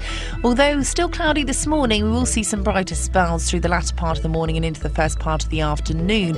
Temperature, not too brilliant, but it's going to feel a little bit better than yesterday. 15 or 16 Celsius, the expected maximum. The latter part of the afternoon, we'll notice the cloud thicken from the west, and with it outbreaks of rain overnight. It's a warm front that's moving across us eastwards, and behind it some more humid air mixed in with a bit of drizzle, some mist in there as well. But the minimum temperature 12 Celsius, so it's a rather murky start to Thursday, but this will break and clear, and we'll get some pleasantly warm, bright and sunny spells through tomorrow afternoon, and we're hanging on to the warmer air as well for tomorrow. At least 18 Celsius the predicted maximum. That's your forecast. This week on EastEnders. Have you forgotten what she did to us? How she ripped the heart from our family? She's done her time, so will they forgive? She's not some sort of monster. You haven't got to be scared of her. And can they forget? You was his mum for 3.5 months. 106 days if you're counting, because I was. Ronnie's back. Close your eyes long enough and the problem just disappears. Well, not this problem. EastEnders, every night this week. Continues tonight at 8 on BBC One and BBC One HD. Well, that's a reason for me to start watching EastEnders again. Why? Well, because Ronnie's back. Why? Well, I don't know. Why? 08459 455 555 is the telephone number. On the subject of Michael Lavelle, Kevin Webster been found innocent. Iain, my ex-husband was accused of rape. This is anonymous, yes. The police arrested him at work. They went to his home to get the clothes he was wearing when the alleged crime took place, informing his elderly mother. Within 24 hours, it was proved he hadn't done it. All that hurt and upset, the woman had done it before. Well, yeah, you see... It does happen, doesn't it? Maybe you should remain anonymous when you're accused of something like that. Colin's in Dunstable. Morning, Colin. Good morning, sir. Colin, what have you called in for? Well, I'd like to inform you that the Dunstable Library is used by lots and lots and lots of people of all ages. How many people, Colin? Oh, I don't know numbers. Well, okay. Already, I've shot down your first claim, and you say all kinds of ages. What ages? From adults in their middle-aged, yes, elderly, yes, right down to school children. Okay, but do you see any 19 to 29-year-olds? Yes, mainly to use the Wi-Fi facility. So they've just gone in there just to log on to the Wi-Fi, and that's it. So why not? Well, because you could go to Starbucks and use the Wi-Fi. You can go and stand outside someone's house. They're not really using the library's facilities, are they? Just because they're doing research and things like this on their computers. Books. Colin, what we need? Listen, you put up a brave effort. Well done, but you have to admit we need to make libraries sexier, don't we? We need to do something to get the young crowd in. No, I don't think we need the pink pound in libraries. Sorry? We need to get more people into libraries. We certainly do, yes. How do we do it, Colin? That's the $64,000 question. How about, listen, someone suggested earlier, we get a nice little coffee shop in the corner. Yeah. Go and have a latte. Go and have a latte and a nice bit of carrot cake. That would be nice, yes. Yes, that'd be £2.75, please, sir. How funny. The trouble is, it's got to be at a reasonable... price. I think a coffee and a carrot cake at $2.75 is very reasonable. I thought I'd underpriced myself. Yes, that sounds reasonable. What was the last book you got out of a library? The last book I had to order was a book on art forms in nature. Well, it can't have been that good if it took you so long to remember. Art forms in nature? Yeah, I'm trying to remember the bloke's name. It's a very old book. Must have been a riveting read. No, it was for the pictures. Oh, you just get the books for the pictures? Yes. Okay, well, I mean, they are exceptional. Yes. Well, we need to do something to make libraries sexier, Colin, and your project this week is to... It's not the book by Ernst Keikel, is it? Yes. Yeah, I've got this. Good pictures. Yes. We need to do... I didn't read it, but they are amazing pictures. Yeah, how do you know that book, then? I know Ernst Keikel. My dad used to go to school with him. Anyway, we're going off on a tangent. You're that old. Yeah, listen, your project this week, Colin, and I'll speak to you at the end of the week, is to come up with a way to make the libraries sexier. Can you do that for me? Depends what you mean by sexier. To get the young people in! The pink pound! Okay, I'll have a think. I'll speak to you on Friday, Colin. Bye. There we go. 08459 455 555. Put that up on the board. Friday, we're going to speak to Colin, find out how to get young people into libraries. Now, why do some people hate cats? I am a cat lover, and I always find it very, very upsetting when I have to do a story like this. A Milton Keynes man says he's worried his pet cat may have died after having been maliciously fed antifreeze. Well, Ken Power believes Bo had been fed chicken coated in the substance and claims other cats in the road have died of the same thing or have gone missing. Well, Ken is on the line now. Ken, just tell us what happened to Bo. Oh, hi, good morning, Ian. Good morning. What happened to Bo? Friday morning, we normally go down and feed the cats at 8 o'clock, and Bo wasn't there. The other 3 cats were. Had a look around. He doesn't go far. He goes 20 yards in front of the house, 20 behind on either side. He's usually in 1 or 2 places. He sits on top of my car, or he sits on the bench in the back garden. He'll sit out there for hours on end. Anyway, I found him down this alleyway at the side of the house, and he was semi-conscious. Tried to wake him. He did sort of wake up, and then he started to have fits. During the fits, I think he must have bitten his lip because he had blood. There was a lot of blood on his fur, everything. We got him to a vet's in Stony Stratford as quick as we could. And the vet there, Philip, lovely man, said I needed to get him to Walnut Tree, which is the main hospital for the Milton Keynes Veterinary Group, as quick as we could. That he'd need some diazepam to stop the fitting. So eventually made it to Walnut Tree.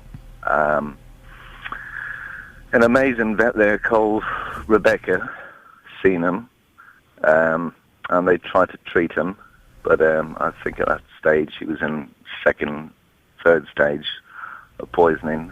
And surprisingly enough, what they do is they give the cat vodka. Sorry? They give it vodka? They give it vodka. Wow. It helps to flush the antifreeze out of the system. And then they put him on a drip. They gave him painkillers, stopped the fitting. So Rebecca looked after him for several hours, and then in the evening, about 4 o'clock, she said the prognosis was really bad. And the kindest thing to do would be to put him to sleep. Okay, and I'm sorry to hear that. Listen, I'm a cat owner and a cat lover, and it's a very upsetting story. What makes you think he was poisoned? Because we hear that sometimes cats do like to sit under cars to keep warm. So what makes you think that this was malicious? Well, initially, when we found him, we thought that he'd probably been hit by a car, and that was because of the blood. He had blood in his mouth. But once we took him to the vets and the fitting had started and all that, I think the first vet that seen him knew straight away what it was, and then it was confirmed later at the hospital when they'd done blood tests, they'd done urine tests and found high concentrations of sugar in his urine, and the blood test came back as almost positively antifreeze poisoning. And is there any evidence, Ken, to suggest that this was a malicious act of cat murder?